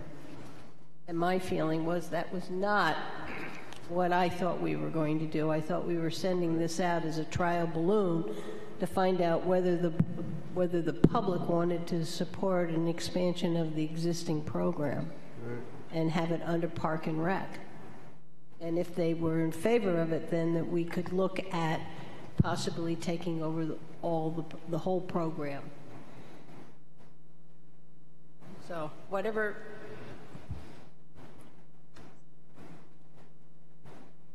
Dave, what's your understanding? Brad, what's yours? Dave Bowers, what's yours? I guess a question I'd ask on, we talk about this as a pilot program for this coming year, but to make it clear to everybody that if this was successful, my understanding that it would come back as a warrant article for the following year to see if we wanted to bring it under Parks and Rec. It wouldn't just be added to the operating budget. I think the voter should have the option to look at it again after a year's work and vote on it as a separate article again before it came in underneath. Yes. I'm okay with that. Yeah, that's my understanding. I think that's the only way that I would really support it. I'm okay with So that. the question is, and I think this is what Paul is saying, do we, when we do, this is the warrant article, when we do the slide presentation, do we talk about another warrant article coming the next year to take it over? Am I correct, Paul? Is that what you were? And the cost that would be associated with that. Or at least some rough order of magnitude, so we're not just blindly funding something and then, you know, we just need to know. And I think that Mike Harder, who came that night and seemed to know, you know, what this program costs, and it would just be helpful to have that so that we know what the town is getting into. Dave Senecal, where are you? I just think we need some explanation. Are you okay with this one going through this year? Yeah. With the understanding that we are going to have another one next year if this is successful, after we try it? And that we will have some information in our presentation on the television at the deliberative session that in another year we will, if this is a successful program, we'll be moving in that direction. Are we all in agreement on that? Huh? Give you enough direction? In the back, did that give you enough direction? I can discuss it with the town manager and we can make sure we get the Okay. All right, here's the next one. Pleasant Valley Road Bridge construction, and we're having some questions. May I intro this? I will give you that. That's okay. The letter that usually in my experience, I've done 5 bridges now, you get a letter from DOT when you're ready to put the matter on the warrant, and it's very specific. In fact, as this letter indicates, there is no contingency permitted. And so this letter is from February. In my experience, we would not put something on the warrant until after it had been bid. So I'm a little worried that we'll put a number on the warrant and not have enough money if the bids come in higher than expected. That's kind of what happened down on Center Street. I'm going to guess that's what happened. And the hard part is this is the only time you can do this because the fiscal year for DOT starts in July, whereas the fiscal year for the town begins in March, or it begins in January, but the appropriation is effective in March. So we need to get the numbers straight, whatever way you and your staff. Or we need to defer for one more year at the risk. I think that it gets we'll lose, bumped. we lose funding, don't we? It's a risk. There's a risk, and you've got a culvert on the end of a dead-end road with a huge number of houses up there, and that's why this was pushed. And I thought, because of all our preliminary work and stuff, that we were ready to go. Brad, you know far more about this than I do. What's your feeling? They'll also use, when the DOT, the bridge design group down there, does all the work on this, they prepare a very detailed budget on it, and also the engineers, like it was a Quantum, I think, is doing that one, right? They go through and they really detail it out pretty well so that you'll have these numbers should be pretty accurate. This 1.18 million for the bridge. Now, if the bids did come in a little higher, they could still award this, and they could also work on a change order and appropriate more money, because it's probably going to be, I don't know if this will be done in 1 year or not, probably will be, but they could extend it out to do some finishing work the following year and reappropriate some more money from the state aid bridge fund for it, which would give us the opportunity to go back to the voters for our 20% match on it if we didn't have enough in there. So my thing would be, I wouldn't want to delay it. I think we should, definitely get this to move forward, because we were able to move up this list by, what, 5, well, we could have moved up an extra year. We weren't ready last year for it, so. Right, they gave it. But we're moving up 5 or 6 years as it is. I hate to go back down that ladder. Right, so I think as so long as we're clear with the public that this may not be all the money that we need and/or aim a little high on this article.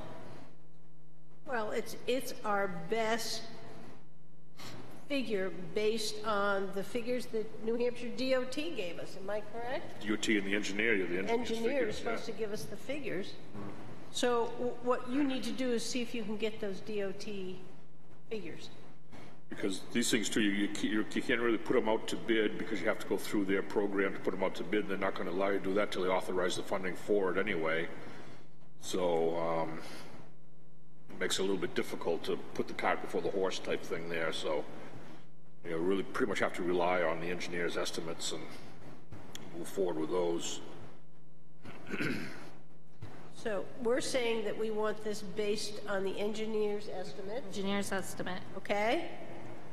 We also need to correct the math on this warrant article. Yes, there was a lot of back and forth with the Director of Public Works. So this is going to be a multi-year, non-lapsing, and we have to put words in there that say it could be higher than we originally had envisaged. We're still waiting for it. I think we can say this is based on New Hampshire DOT's figures. Yeah.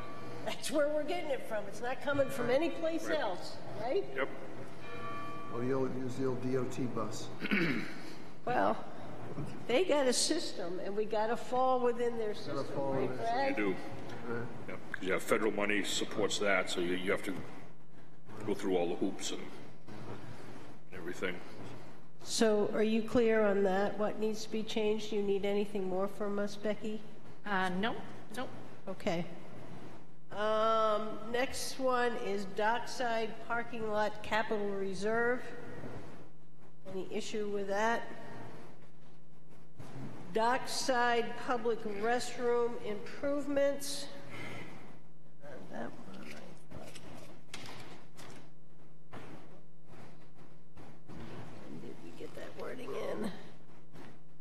And again, when you say not sure what I was saying is what I wanted it to be a special warrant article, so that if we don't, like this year, get it all done, that we have the opportunity. Whether we want to use it a multi-year, I don't care, but I don't want, again, to get to a point where we can't move forward on this. Did you, on this one, are you in favor of a non-lapsing, which is 5 years? Or are you more like the other article and want to? Can I speak to that? Sure. I'd be in favor of a non-lapsing, and let me tell you why.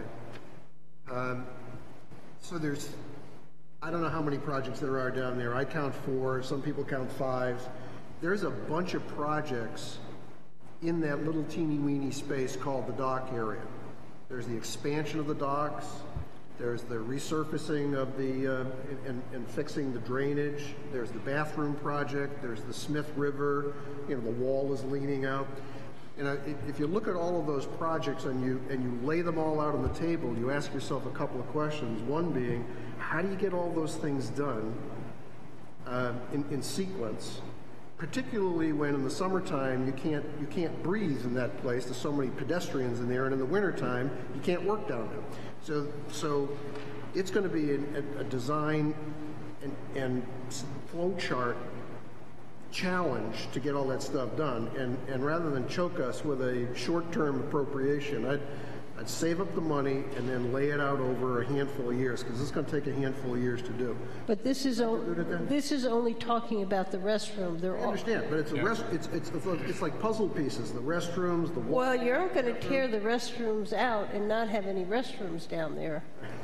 No. You got to move forward. I'm not interested in giving them 5 years to mess around and not have bathrooms. What I'm saying, yeah, no, I got that part. What I'm saying is, You also don't want to have the wall fall out, and you got to work on that. So I'm. But that wall would be in the expansion. It was in another warrant article. What I would do is I'd put them all together, and yes, I agree with you, Linda.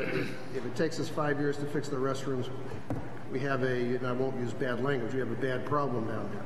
But I would not choke ourselves because we just have a lot of stuff to do down there, and I would appropriate the money, but give us enough time to lay out the projects. That's my recommendation. Dave? I think I agree with Paul a little bit, but some of the projects, like the restroom, can be done in the winter. Mm-hmm.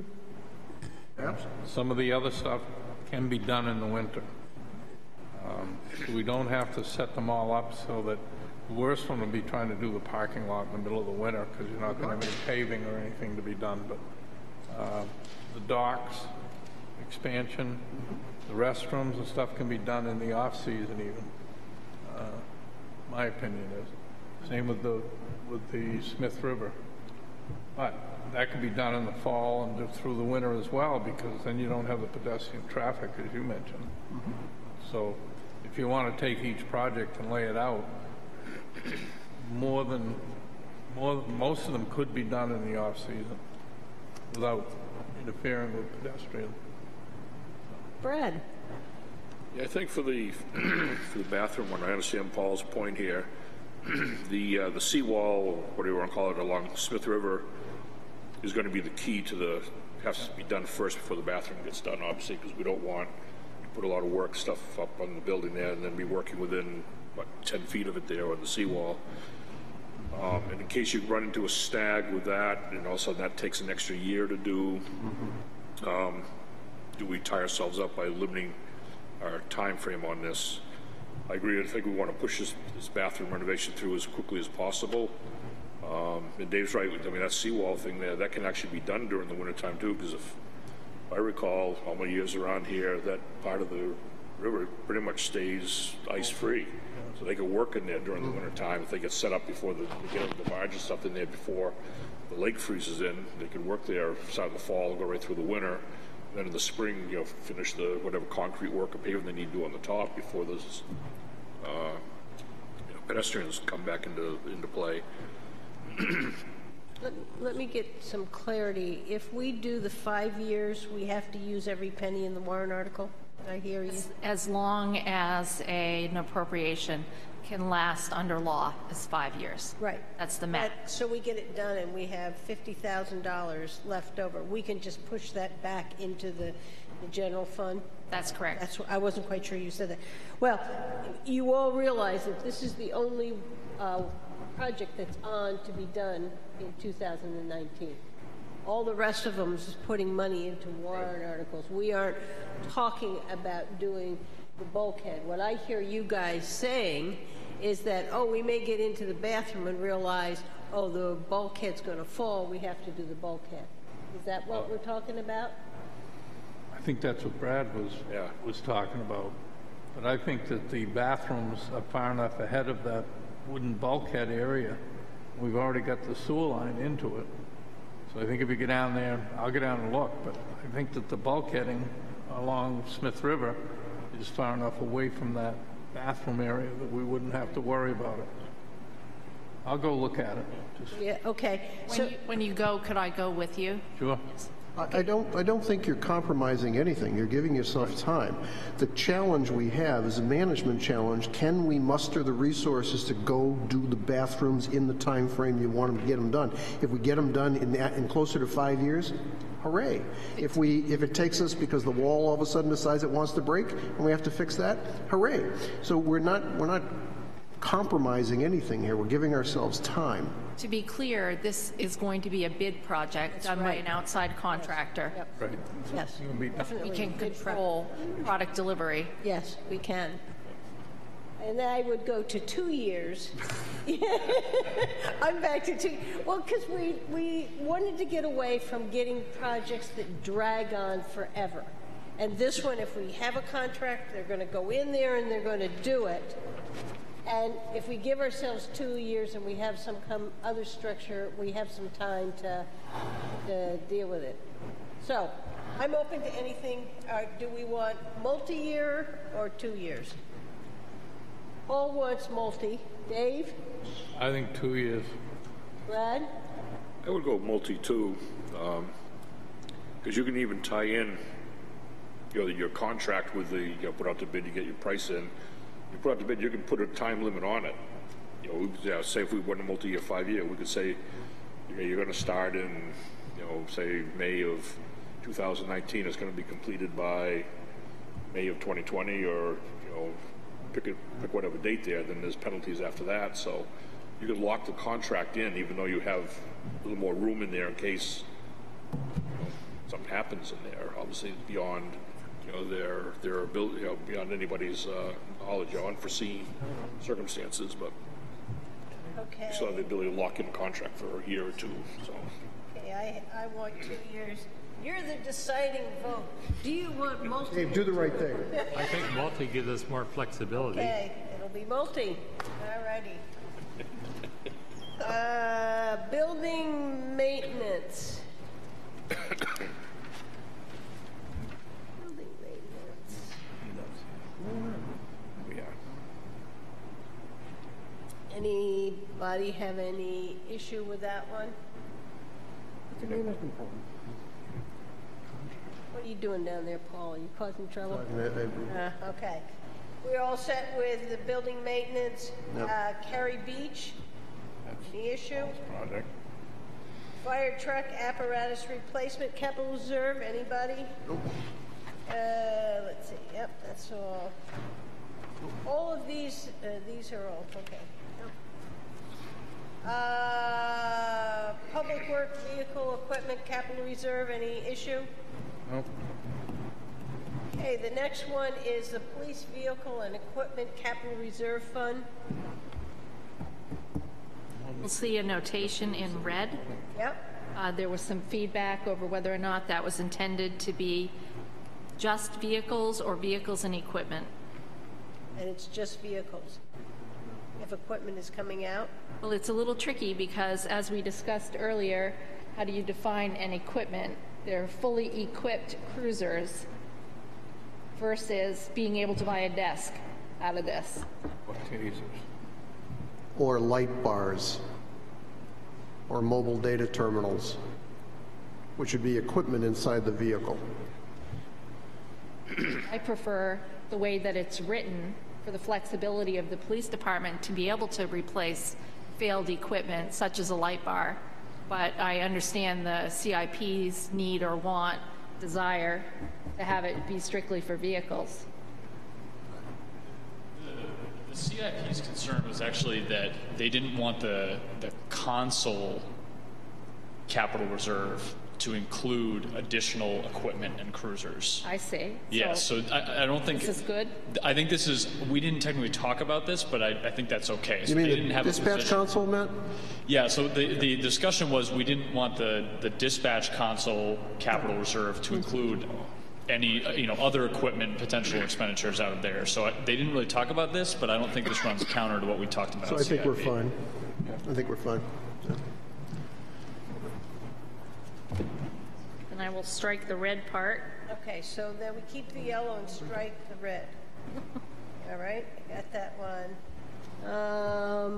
The next one is the effluent disposal pilot study.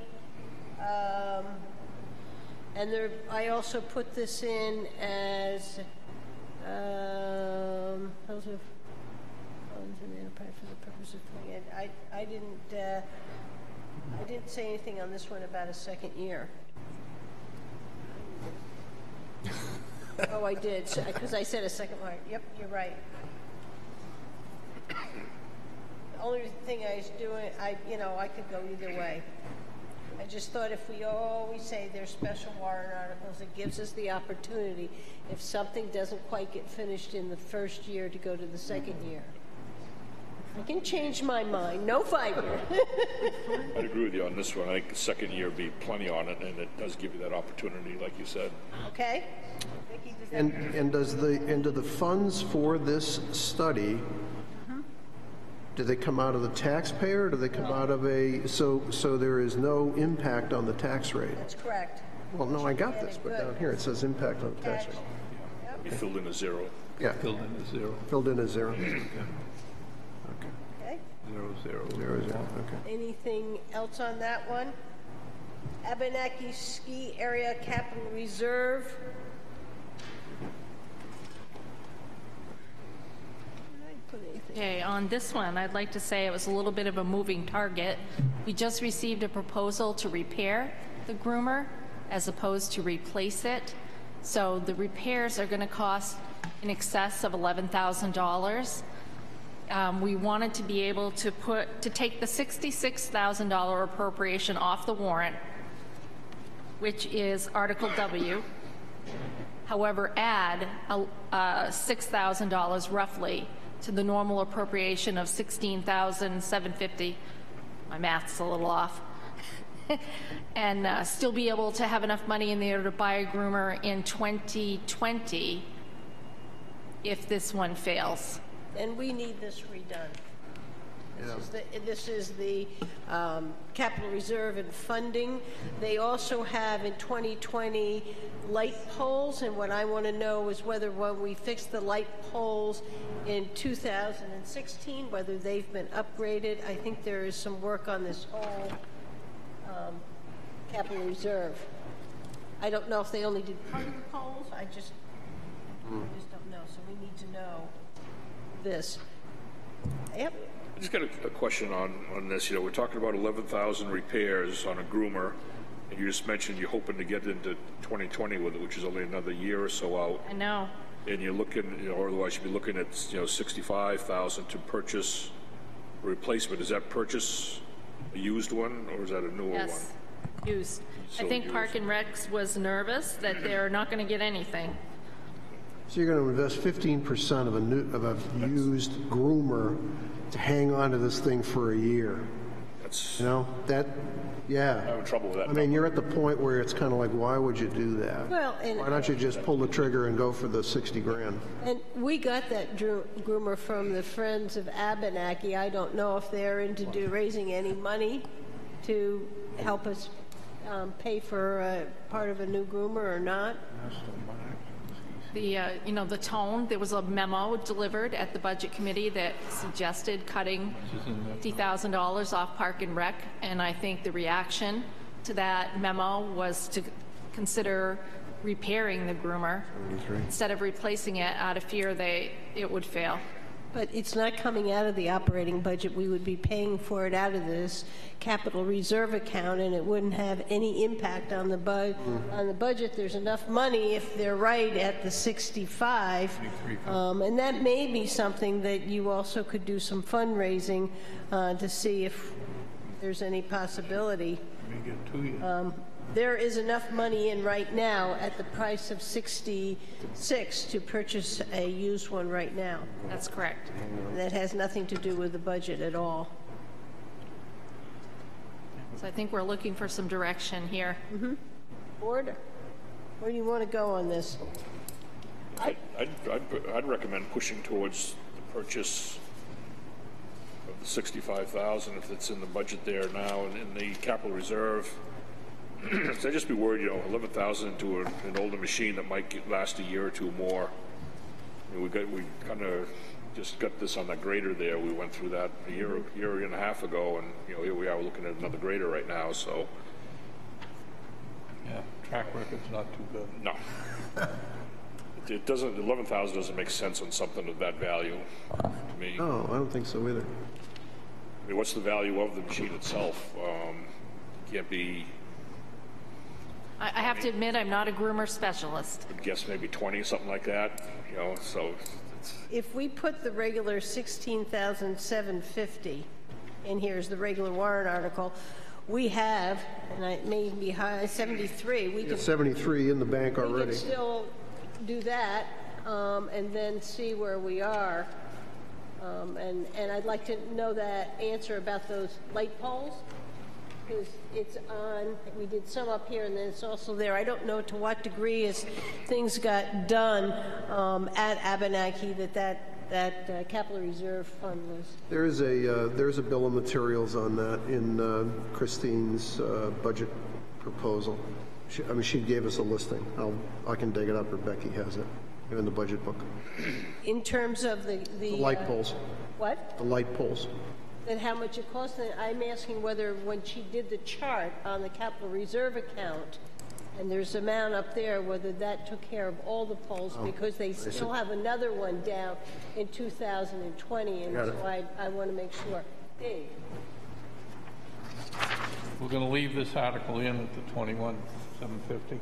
That I would like to move it back to the 16,750. Well, okay. But I'm just saying, we're going to put money into the capital reserve fund. Yes. We already have 73 in there, which we are the trustees for. Yes. So if we get a price of turning in the groomer we have now, buying a new used one, I'd want to know what that number is. Because we could take it out of the capital reserve and do it this year. That's what I hear everybody talking about. That's what we're all saying. Okay. But I still want to put money in that capital reserve fund. I agree. And I think we all do too. I do too. I don't think there's any question about that. But are you okay with the 16,750? Fine. Yep. Okay. That kind of keeps on track where we set this up a few years ago. I remember when it first started on here, we had that laid out for a whole number of years to under projects out there. And all these things, most of the things that we were funding were things that were given to us. And when we got those gifts, we said, okay, we have a responsibility to do this capital reserve, to have the money when they need to be replaced. So that's what that's all about. All right. So wastewater treatment plant, capital reserve, any issue with that? Public safety capital reserve, you can see we've crossed out a whole section. We realized we had it in the operating budget, so it didn't need to be in the warrant article. And that was Is 40 in the police operating budget, or where is it? It's in capital outlay. Capital outlay in PD's operating budget, or PD and fire department? It's in the capital outlay by the, I think it's the fire department puts it in because you do the public safety building, correct? Yes, it's under the public safety building capital outlay. Yep. And we voted that way, and we went to the budget committee and asked them where they wanted us to take it and put it in, and they said in the budget and not take it out of the capital reserve account. So we need to make sure we remind them of that. And Budget Committee the other evening had a brief, albeit extremely brief, conversation about zeroing that line out. Well, tomorrow night it may come up as a conversation in the Budget Committee. Okay. Well, I'll go, I think we have minutes of that meeting. Because when we came to talk to them. I was there. Okay. Yeah, so we need to remind them that that's the case. All right. I'm sorry, just to be clear, do I need to do anything here? We're hoping that you don't. Okay. Get ready to throw something. We're hoping that we are okay on that. Take your shoe off and get ready to throw it. Okay, Townsend Brook Dam. And this is another one. Do we go with, what I was saying is I wanted a special warrant article. I didn't want it to elapse. In my opinion, I think that we may be eligible for some FEMA money here. We've had them on site to look. FEMA is extremely slow. Okay. Seriously. So are you suggesting multi-year? I would suggest a 5-year. I've had more than one FEMA project that went 5 years. I'll take your word on that. We'll put that multiple. Do we need in this warrant article? Oh, it is. Headed further to accept. Okay, it's there. All right. 2 months later, Water quality improvement grant. Anybody have any issue with that? Is this one? This is the one we differed on amount. Well, you have the yes, because Just for transparency. Yes, we differed on the amount. I had asked, when I asked Dave Ford if we had to cut this warrant article back, could he live with 50,000? And he said yes.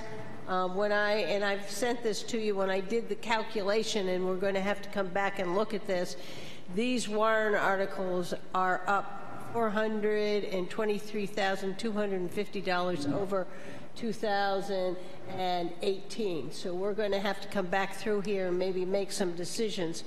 But I did cut this one back to 50, and if people are upset about it, we can put it back to 75. Everybody okay with 50? Paul? I'm just trying to reflect on what Dave said the other night. He was okay with being at 50, wasn't he? At the budget committee? Mm-hmm. He was cool with 50? That's fine. Okay? Okay with me. The two contracts, we really don't have much to say about those.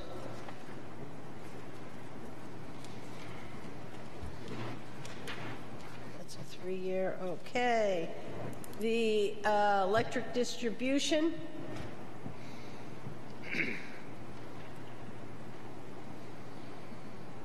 You have some stuff in red. Is that just for your notation, or was there some issue with that? I don't think I made anything, did I? The electric department director did ask for the text of this warrant article. I'm going to hope he's okay with it.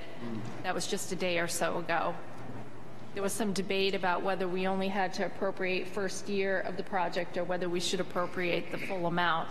I'm of the opinion, I share your opinion, that we need to appropriate the entire amount. Whole thing. Yeah, because if you only do part of it, and then the next year it fails, then you're partway through and you're in trouble.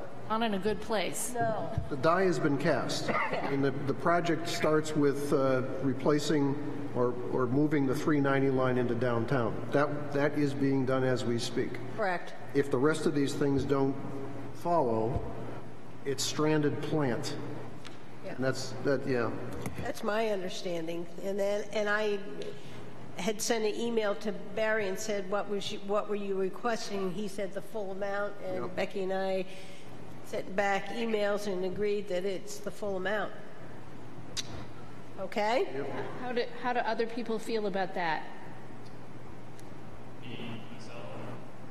Come on. Because I have a little note here, sign back. Yeah, so this was just a misunderstanding. So the reason that we had, in the CIP, we had put only the 1.1 in 2019, the reason for that is because Barry had presented a spreadsheet that identified the costs by year.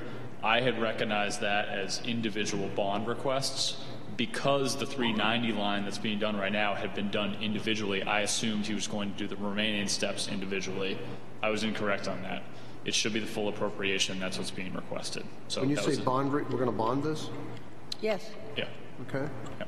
So that was my error in the CIP. I misunderstood. So we're going to bond the full amount, 3.6, or are we going to bond the increments, 1.3, 1.3, We're going to do the 3.6. We're having that debate right now over the library bond because we had envisioned a construction bond, which is not to get the money all up front, but to be able to make a periodic draw because it saves you money and interest. Of course, Cindy's gone. The library left. Of course, the bank would prefer to do it the opposite way because they get interest on the full amount from day one.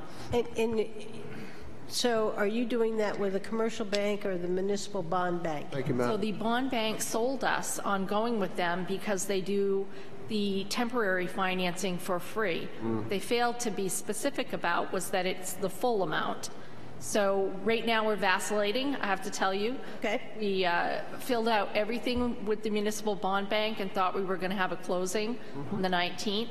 Today we were instructed through bond counsel to approach our own individual bank if the bidders weren't willing to do a construction type loan. Okay. So that makes sense. We're on it. So are you applying that to this? I have the same questions here, the very Okay. same questions. So I can't answer your questions. I know how I would prefer to do it. Whether that product is available on the market and from whom, I can't tell you today. But we can still ask the taxpayers to appropriate Oh, yes. it. And usually it says something like, and for the selectmen to negotiate such terms Yes. as are in the best interest of the municipality. I'll probably add that, in fact. I think that wording is in some of our other ones from other years. I know Barry is looking at a 15-year bond, and so we have to discuss term. It does say that. It is to further, the Board of Selectmen to issue negotiates rates of interest, maturity, other terms for this purpose. Beautiful. That takes care of It's that. up to you. Yep. Are we okay? Yep. Libby Museum. And I had a question about that, I thought. And this also is a no tax impact. Yeah. It's there. But usually, you know what we do? We put a sentence at the end of the warrant article. You have it, no tax impact here, but usually we put it as a sentence at the end. Oh, okay. Okay? So as they're reading it, they pick that up. This change, I had something about.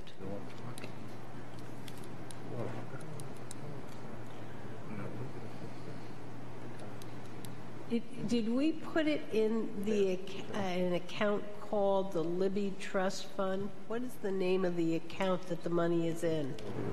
Is it called the Libby Museum Trust Fund?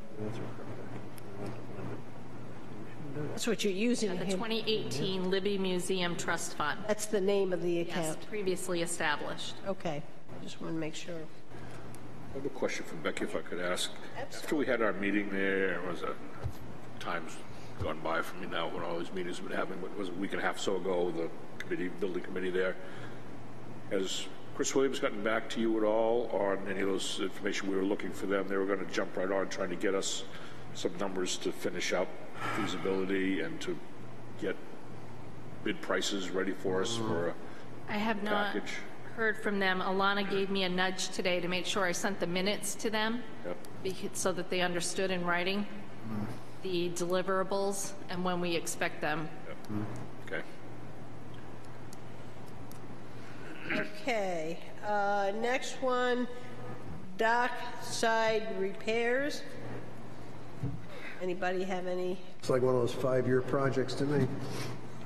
That's just putting money in a capital reserve account. It could take 6 years, Paul. Yeah, I can strike the last part. I think maybe we want to underline repair the existing bed and bulkhead. Isn't that the important part in this, in terms of bolding? Yep. I'm kind of wondering if on the actual title of it, we have dockside repair there. Should we put dockside dock repair? I think dock was in there before, yes.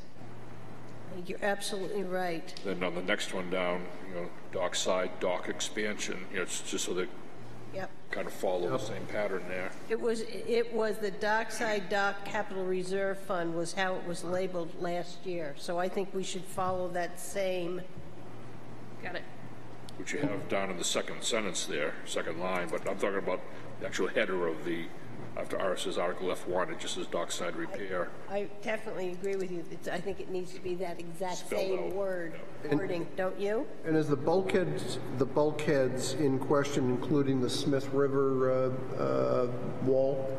Smith River and Front of the dock. concrete wall and Yep. behind the dock. Yeah, so, I don't know whether that's appropriate to put it there, but I mean, it kind of draws the voters' attention to really what we're worried about, which is that wall's hanging out a little bit.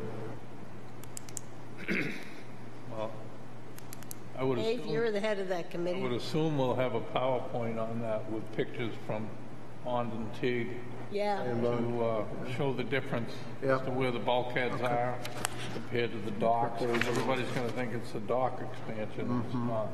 Yeah. All right, so you're going to change the name of that one.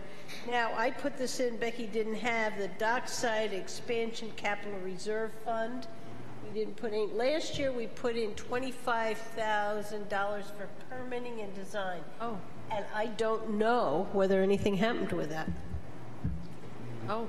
So I went back here, and And that's the capital reserve. It said, Article 16, dockside dock expansion, to see if the town will vote and raise and appropriate the sum of $25,000 for the purpose of design and permitting the expansion of the dockside docks. And I'm not sure anything has happened on that. So I decided this year that we would do a capital reserve account, just put it out there to you guys, and didn't put any money amount. That's something that we can decide. Because I thought we spent a lot of time, Dave, trying to get this together. Yeah. Well, it was my understanding that we weren't going to be doing anything for a while, but I still think we ought to put some funding in there. The project was estimated to be around $350,000 for just the extension of the docks. So I think we ought to put, well, for a couple of years out, we ought to put $100,000 in there in the capital reserve. That's what I would think. Hang on a second. So that takes us out a couple of years at least. I guess I was thinking a little, just because of where we are. Hang on. I was thinking maybe more about 50. Well, I think we ought to put something in. I do too. That's why I have it there, I really think. Because it's not going to take much for us to get the permitting. We're pretty much assured of that. We have plans of the project, plans good enough to send to the state for permitting. We already have that. So I don't know if anything has happened on this. Matt's got some comments. Matt? So we have made progress on this. We had plans prepared in the summer months. We have a plan set dated August 29th, 2018. That is a permit-ready, I believe, permit-ready set of plans that are available. And we obtained an actual cost estimate based on those plans. Yeah. And I mentioned these numbers during my CIP presentation, I believe, but I just want to assign some real numbers to this. So the existing dock repairs are estimated at $478,000. That's the dock repairs only. The dock extensions are estimated at $250,000. That's the extension work only. The berth realignment for the Mount Washington is estimated at $370,000, and then the wall repairs themselves are estimated at $244,000. That's a total cost, construction cost of $1.34 million, but with contingencies, mobilization, and other costs, it's $1.8 million in total cost. It's a significantly different estimate from what we had gotten before. That's not to say that these are final numbers, but this is a much more detailed cost estimate than we had just a year ago. And this is why I'm sorry, go ahead, Dave. The numbers we had previously was for the extension of the docks only. Right, Correct. right. 248. Yep. So the bulkheading and Yep. the other stuff was going to be separated from that. That's correct. The only thing that is a bit different is that the piling realignment for the mount, that sort of was pulled into that 250 number. That is significantly more expensive than we originally thought it was going to be. So that's sort of a new. First time I've heard these numbers. That's That's the biggest. That's the second biggest item within this 4-piece project. Dave, do you think we should get the committee back and take a look again? I think that the subcommittee... And we did intend to do that, so we haven't forgotten about that. We just haven't really moved on this particular estimate, so that wasn't our plan to do that. But yeah, I just want to put some real numbers to that. This is, Linda, this is why I raised, and I don't need to bring it up again, this is why I raised the bathroom issue. Well, There's a bunch of stuff here, and enough said on the issue, but Matt sent this to me the other night because it came up at the budget committee. How many projects do we remember? How many projects do we have at the docks? And then Matt and I think Becky, you were in the email chain. We had 4, he had 6, and when you add them all up, it's well north of $2 million to go down to that area of town and do some work. And I think we had a other committee to look at restrooms, and that was a very important, after we got Foss Field, is that those restaurants are totally inadequate for the volume of traffic down there, and so I see that as a restroom issue. I see, and would pull it out of there, and the other one are having issues with the docks and the surrounding bulkheads. I see them as different types of projects because they're addressing different needs of the community. That's just how I was looking at it. And I would take all those other ones and put them in a package talking about the docking system and bulkheads in that area. But I would separate out the... So, are we in agreement we want to put $50,000 into the dock expansion capital reserve, and that Dave will get the committee back and see what we want to do about that Mount Washington berth? They did 50 a year. It's fine to me. Any issues with that? Just one quick question. Sure. You said you actually established this capital reserve fund last year? No, we did not. Okay. We just put $25,000 in for permitting and design. We didn't do anything for the... Okay, so now the issue is, these warrant articles are $423,000 over last year. Madam Chair? Yep. As you emphasize that a point, I need to add one more. Thank you. Just what I wanted. It has no tax impact, but the timing couldn't be worse, right? But if it has no tax, I'm okay. Okay, well, the library okay. would like to use the source of funding that they also received over 2018, which is the Betty, I'm going to murder her last name, Betty Schroth Trust. They received a bequest as well. So they would like to have a warrant article to utilize that funding. And if you give me a moment, I'll find it. So they need to release those funds for the project. Libby also, right? You got appropriate. You have one for the Libby and one for the library. So the proposed language is warrant article to see if the town will authorize the Wolfeboro Public Library Board of Trustees to expend the funding representing a gift to the library from the Betty Jane Schroth Revocable Trust in the amount of $118,463.01, which was received in 2018. And again, it has no tax impact, but the next iteration you see of the warrant will include that.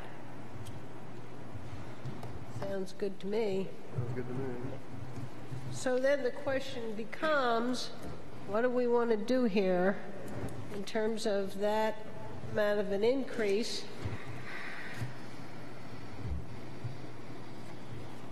And I think that's a pretty big increase. And the only way, when I went to look at it, first thing I looked at is what were the projects that we were really doing. We have road maintenance, the dockside building, Harry Beach design, Heathbrook Bridge, the Townsend Dam, and the senior project. Those are all cash. Everything else is capital reserve accounts. Town road upgrades? Town was the first one. Madam Chair? Yep. I might recommend that as a narrative we put down two things. One major uncontrolled cost is health benefits. We just had one today with a new family. Tell taxpayers that, and then also put in whatever the inflation rate is, and then match that to the budget increase and see what our budget increase is compared to the inflation rate, because it would certainly take some of the edge off the budget increase. Fine, can you get us that? I could look it up in Wikipedia. Would you? I mean, because then I'll do that. You can give that to Becky, and they can decide where they want to put it in the presentation. So we need to have the inflation rate from what dates, Becky? January 1 to 1? That would work. The last I checked was the Boston metro area for September. What? Rate of inflation? Okay, I'll see what I can find out, and I'll report it to everybody. Thank you. would be great. So what would the board like to do? Would you like to go through here and cut some of the amounts going into capital reserve accounts? Just leave it and go out with that kind of an increase? Everything that we have in here is stuff that we have to have. And it's unfortunate that some of the numbers are going up. But for us to operate this town and have all the things that people want, this is what we come up with. It will cost... I mean, look what we did with the budgets. I mean, we took out stuff that we felt was necessary, and we still haven't. I don't see how we're going to get away from that. I just think that this is, you're talking about 21, let's say on a $2,000 home, it's going to be $42. On a $400,000, it's $84. And on a $600,000, it's going to be $126 over last year. Over last year. And so I'm just trying to, you know, yes, I agree with you. We put them all out here, and I would prefer to do some cutting of them and getting them to go, getting the majority of them to go through, because at some point we're going to hit a spot, and we have a pretty good increase in our tax rate.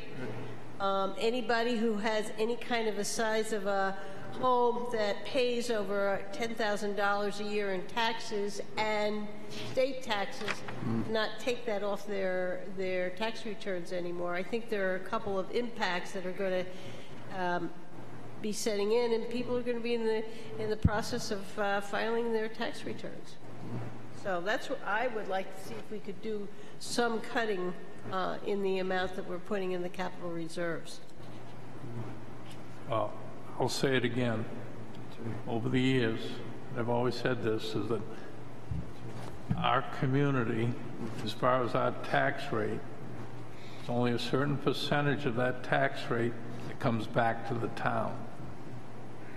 73% or so of your tax dollar goes to the schools, and that's what we should be looking at more than our town. Our town employees and the people that work for us and the assets that we have, we need to protect those. And I think that I have always felt we've done a really good job at protecting our own stuff. Now, the schools is another issue, and that's not our issue. It's just like impact fees. I don't believe in them, because the schools are the one who's getting all that money. We don't get any of it. We do all the paperwork. We just keep giving to the schools, and I think it's wrong. I think we should start watching out for ourselves as far as the portion of our tax rate that comes back to us.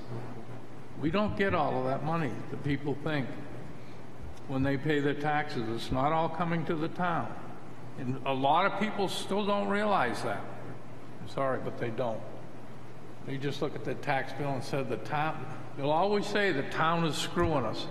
We're not. The schools are, in my opinion, and what we have to pay the state for schools. And the schools are what our problem is, not our budget. It's not our budget that's the problem, in my opinion. I'm not going to be in favor of cutting anything. What was the number, Linda, that you said? 423,250. Not a lot. That's to me a lot of, that's more different amount of increase than we've never had that much different in what we're paying in cash. And I believe that we can go through here and take some money off of these different amounts that are going into the capital reserve account and cut that back. You know, they have it so the police are going to, you know, get 2 vehicles. Maybe we could make that so we only put enough in for 1 vehicle. Maybe we take the dockside capital reserve, you know, take 25 off of that. Building maintenance, that has, take that down 25. You know, go through and see if we can take some amounts off of these and try to bring it down so it's a little more reasonable. I mean, there's a balance between what the voters can afford to pay. And I think if we get too much of an increase, we're going to start getting warrant articles shut down.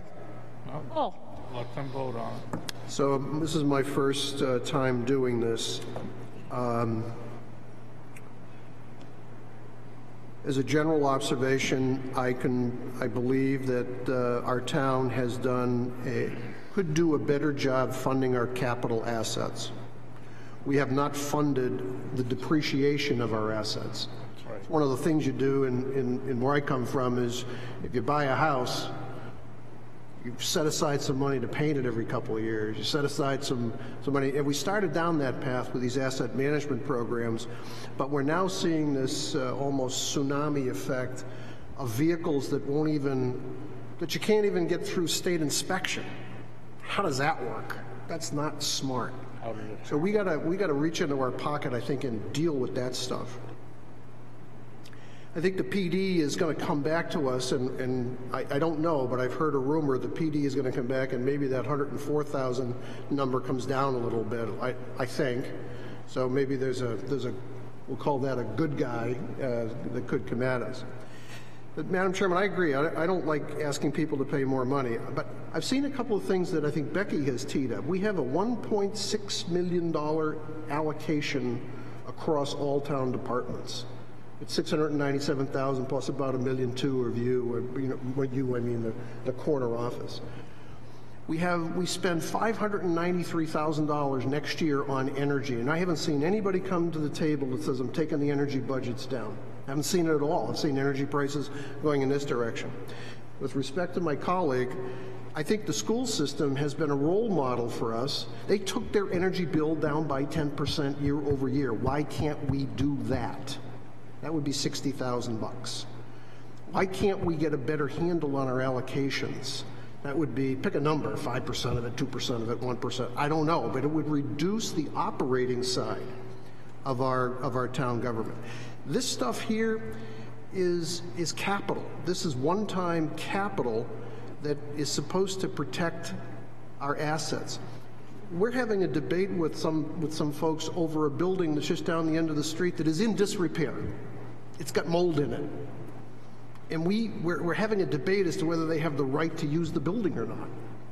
I think we need to, and I don't have the right answer here, I think we need to invest in getting our assets to a degree of fit, and we need to get our operating costs better in control. And so I don't know how that works, but I'd like to, I'm not keen on wanting to, take a nickel out of a budget hither or yon. I'm not being disrespectful to you, Madam Chairman.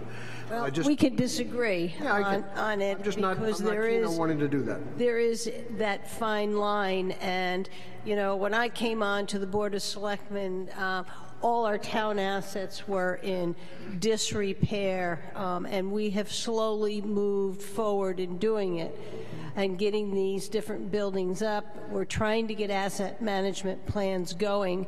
I will agree with you. I think we can do something with our energy costs. I would support that. I believe in solar and alternate energy. But I think that this is what we're facing right now, and I believe that that kind of an increase will cause warrant articles to go down unless we do some cutting or lowering the amount. I'd like to keep them all in, but lowering the amount that we're asking for. I think it's just good business. And so it takes us an extra year to do a project, or maybe in another year we are in a space that we can add some more to these. But I just am not comfortable not trying to bring that 4.23 down somewhat. I think that's a huge increase, and that, along with eventually the library coming into the tax rate, you're going to have a big whack. And we know we have coming down the line the public safety building.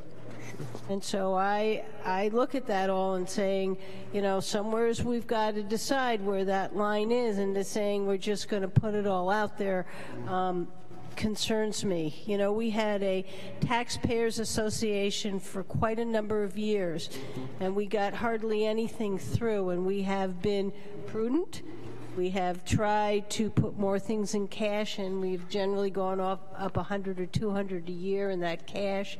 I believe going up 400,000 in 1 year is too much. That's where I am. Dave? I am in the loyal opposition. I think we're giving the taxpayers, the citizens, what we've spent 2 months doing, and I think this is sort of like said, why did we do all this for 2 months if you want to change it now? I think it's a little late. Secondly, we're in the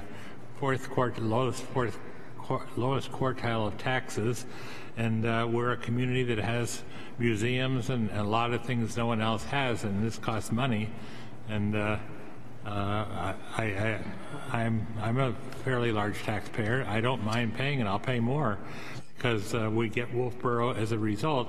And I think that Brad said, or that David Senecal said this earlier. That was his voice coming down. That this is what the taxpayers, this is what the voters in the budget committee want. So why don't we give it to them? In my opinion. Brad, do you want to say anything before we move on? Yeah, I kind of, I can see both sides of it here and stuff. It is a big increase, and I was just going through all the people talking and trying to come up with some ideas and stuff, and some areas we could, take a little bit back on. And kind of one that I'm really kind of keep coming back to and focusing on is the Townsend Brook Dam. We're talking about 95,000 there. We've had an issue with that since the day it was put in back in 06, I believe it was. So it's been 12 years there anyway, or so. I just had a thought, if we just drop that one to 50,000, it's a $45,000 decrease there. And it gives us time to look further out, because we're talking about looking at other funding avenues there, either through hazard mitigation, stuff like that. See if there's some grants out there we could get for that. I don't see that as something that's, I'm not saying it's not a priority, but it's not critical, I guess, right now, because it's been doing what it's been doing for 12 years now, and another couple, 3 years isn't going to, I don't believe it's going to make a difference on that project there. So that's one that I could see, cutting back on. A lot of these other ones, these capital reserves, David was absolutely right here. It's, these are our assets that we're trying to protect. We're trying to get a handle on them and make them better for the public, and I think the voters have shown us over the years they like what we're seeing in this town. We're making progress on a lot of our assets and capital projects that we've been doing here, and making improvements in the town, and I hate to see us go backwards on that. So I had that suggestion I put out there. That would be a $45,000 savings there, which would bring you bring it down to about $375 or so. Makes it a little more tolerable, a smaller number to say and stuff, but just that out there. If I look at what we had 7 capital reserve accounts last year. This year we have 12, and that's what's causing this big increase. I'll go with the majority of the board, not make any of the cuts. I will be concerned on whether these are all going to make it. I think with some of the other tax changes, I think we could run into some problem. But can I just ask a question? Yeah. So Becky, on the Townsend Brook Dam, did you say this could be eligible for FEMA money? We have submitted a letter of intent. The grant round doesn't open until July or September, so we won't know if we're eligible until then. And if we were in the middle of doing work on the Townsend Brook Dam, would we no longer be eligible for FEMA money? You have to have a notice to proceed in order to get reimbursement. And how much prospectively, I know it's a wild, it's kind of out of the sky, but how much of a guess would you guess that FEMA would match? If it's eligible, it could be between 50% and 75%. So the math problem then is, if I hear, my colleague Brad, we've had this issue for a decade. We could roll the dice. I hate to use that term, but we could roll the dice and hope for a 50% grant, which would take the full project down to half of what it's currently. capitalized, but we'd have to wait a year. I would phrase it a little differently and say that we could do a more appropriate, better scoped project and receive grant funding in return. The scope will change based on what FEMA wants us to do, and we can't answer that question until after September. We need to have money to find that out. No. I think we could remove the whole thing. That's correct. What environmental damage occurs? Because that's really the issue we're talking about, because there's nasty stuff prospectively. There's some environmental issues. What environmental damage is occurring there that causes us to say we have to mitigate immediately? We have a failed dam that's leaking. And a crack in the road. Yeah. And a buckle in the road. You know, I drive over it. It doesn't seem to be very critical, and that's one thing we could remove. Study, and then put it on next year after we see what FEMA wants to do. I think it'd be safe doing that. That one, I would be no problem. Move to remove I drive over it all the time. I'm not worried. When I don't make it someday, don't worry about it. Move to remove it and put it on next year's warrant. Yeah, I agree with that. Yeah, okay. At least we did something. That was a motion. Do I have a second? Second. All those in favor? Aye. Alrighty, that one's out. 95. That's 95. And we're looking at the police, and you think you'll be coming in with a new figure on the cars and equipment?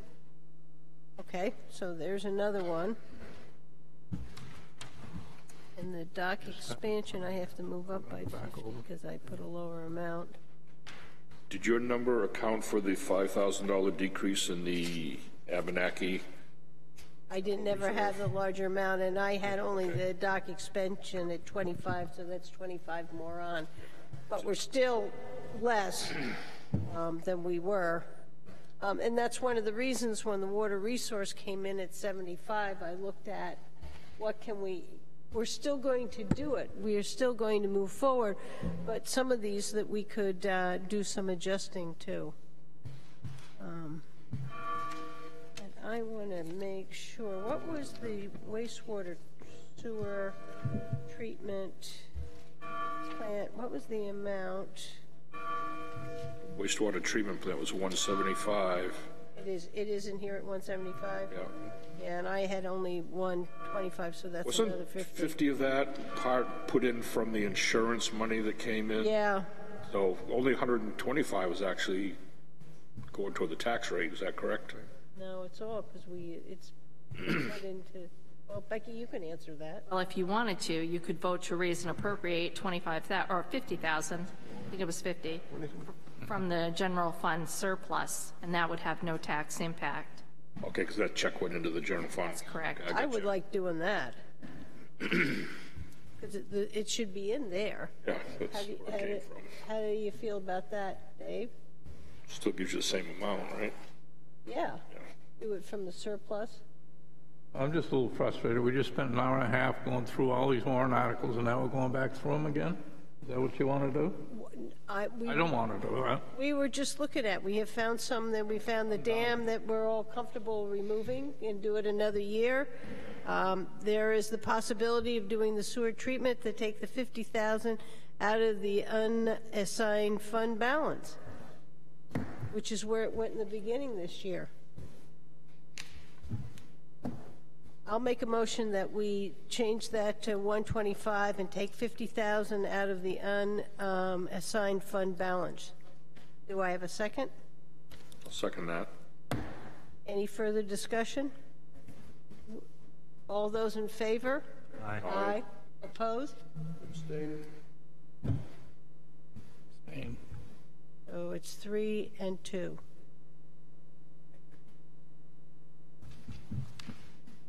Anything else? Righty. Now we need to go and do the order of the warrant articles. And we have to put the 2 bonded ones are required to come first. That's correct. So that's the electric company? That's the electric and the Pleasant Valley Road Bridge. They have to be number 1 and 2. And I can go through my suggestions, and people can decide if that's what they want to do or not. I would do 3, the town roads. Can I ask you a favor? Yeah. Could you just give me the proposed warrant article? It would help me. Okay, Number, the letter, sorry. okay. I'm going to do 1D-1. 1D-1. Okay, 2M. 2M. This is just my order. They may change. 3K, that's the town roads.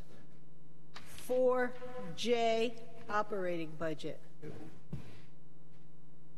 5O, dockside public restrooms.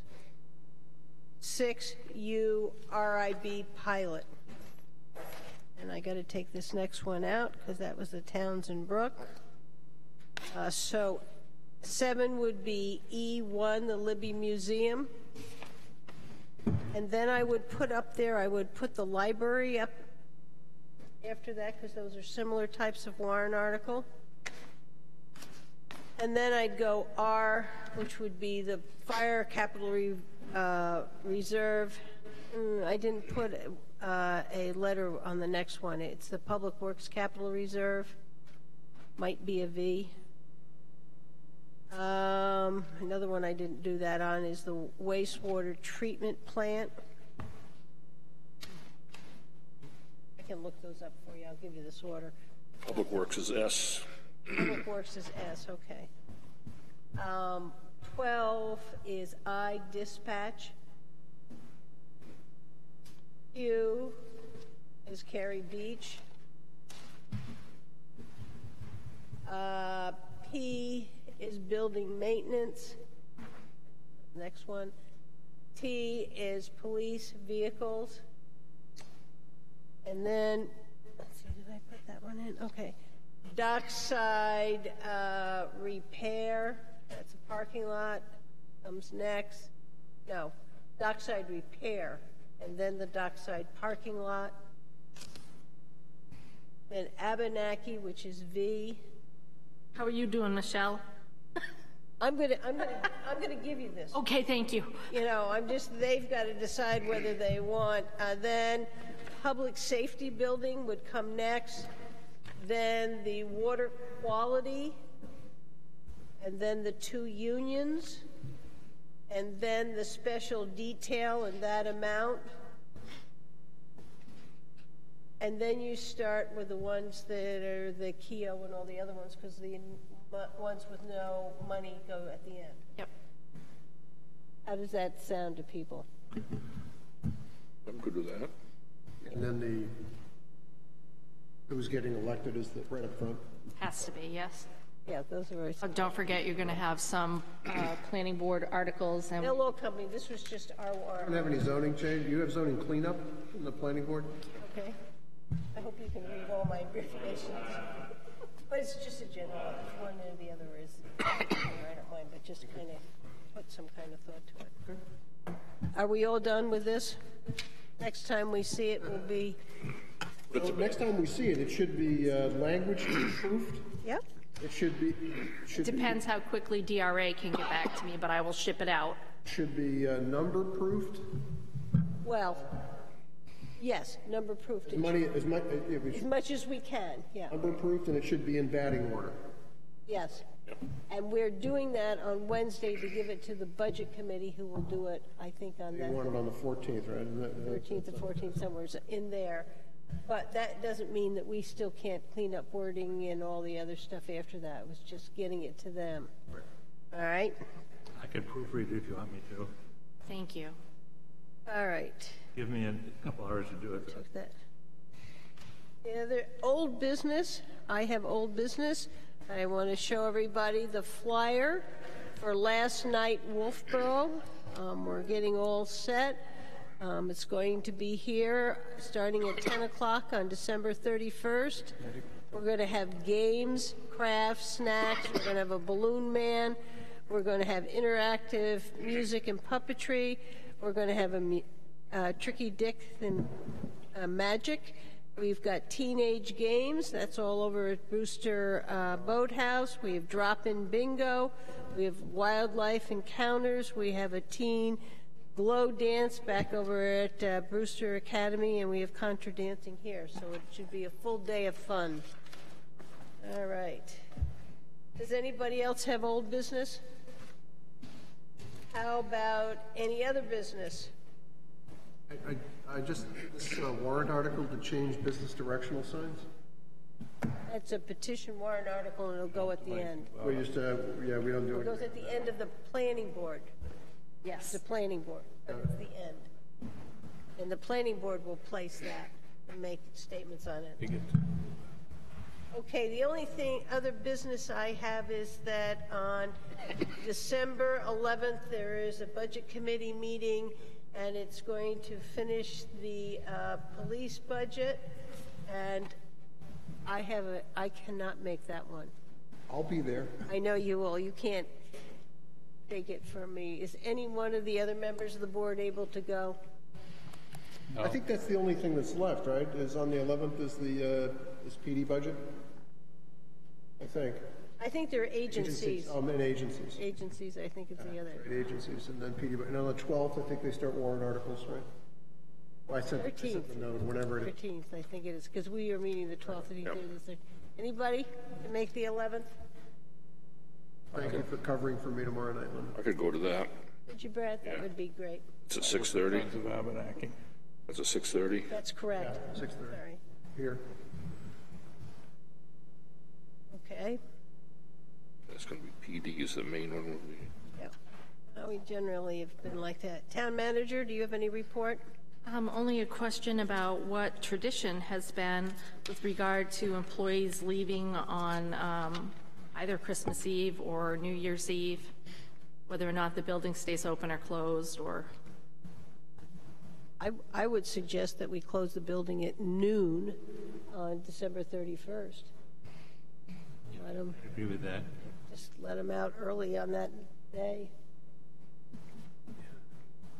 Anybody have an issue with that? Nope. I mean, is that too late? Is that too early? What would? You're asking them to work a half day. Yeah. There's things going to be going on here. People are going to be coming in and out. It seems like, you know, some of them live far away. By the time they get home and get ready to go out, you know, it just seems like. So I'll make a motion that we close the town offices at 12 o'clock on December 31st. Second. Any further discussion? All those in favor? Aye. Opposed? Okay. And Want to deal with New Year's? It's already closed, the holiday. I mean, what about New Year's Eve? Is there any reason to leave earlier? That's what we were doing. we just did. I thought we just did Christmas. He meant Christmas. No, What did we just do? New Year's. 31st. Oh, okay. So I that's didn't even know I was voting on it, but that's fine. that's okay, but that's a good question. What about Christmas Eve? Yeah, good question. I don't have, Christmas Eve, you already have Christmas Eve and Christmas Day. What, they're closed anyway. When's Okay. Christmas Eve? Sunday. Up on that one, so the 24th we're Yeah, they're okay. You want to call Osby and tell them that too, see if they'll do the same? Yeah, got me a number to call? I'll do it and tell them how we're doing it here. All right, anything else? All right, I'll start down with Paul, committee reports. Budget committee has been ongoing, and that's been fun. Energy committee, master plan energy committee, library, solar panel issues, which was I think it was a good discussion, but as I said earlier, I think we need to get the pencils out and think more about that. Energy town committee I've been involved in. And I'll report shortly on the outcome of the FCC New Hampshire cell phone mapping that has taken place. And for those people who think that we don't have good cell phone service, you're right. And it's that way across the entire state, by the way. We're going to have a call with Senator Shaheen's office soon, this week or next. I'm going to be presenting to the EDC on some issues relating to the master plan around communications, I think next week. And there's been other things I've done, but don't want to bore you with it. That's it. Thank you. Dave? DBA, I've been at their meeting. That's all I've really had. Brad? Let's see, we had a community TV meeting a week ago. Timothy and I were the only ones who showed up to it because it was a snow day. So we're going to also reschedule that for next Tuesday also. And we had a Libby Museum, the building committee. We met about a week and a half ago. We just talked about it a little while ago. Met with the architect and trying to get on the same page and get them, motivated and up to speed and get them moving on that project for the feasibility study. And an occasional budget committee meeting. That's it. Okay, I've had 2 special event committee meetings for last night, Wolfeboro. We've got that, and I showed you the flyer. We've got that pretty well set and organized. Been with Paul on the 2 meetings on the library energy, and Paul has a lot of good information, and he's teaching me a lot on that, and I think that it's an important project for the town. I went to the EDC meeting, and that's when we came forward with a recommendation for the EZ zone. I have attended 2 budget committees. I went to the Winnipesaukee Watershed meeting. I went to a Chambers Social and a Milfoil committee. I've gone to various library committees and certain other meetings. I've been working with the state of New Hampshire on a few things involving taxes. Okay. Questions from the press? They've left. I guess that's not going to happen. Anything from the public? Don't see public. Can I have a motion to go into non-public? So moved. Do I have a second? Second. Yes? Yes. Anything to sign?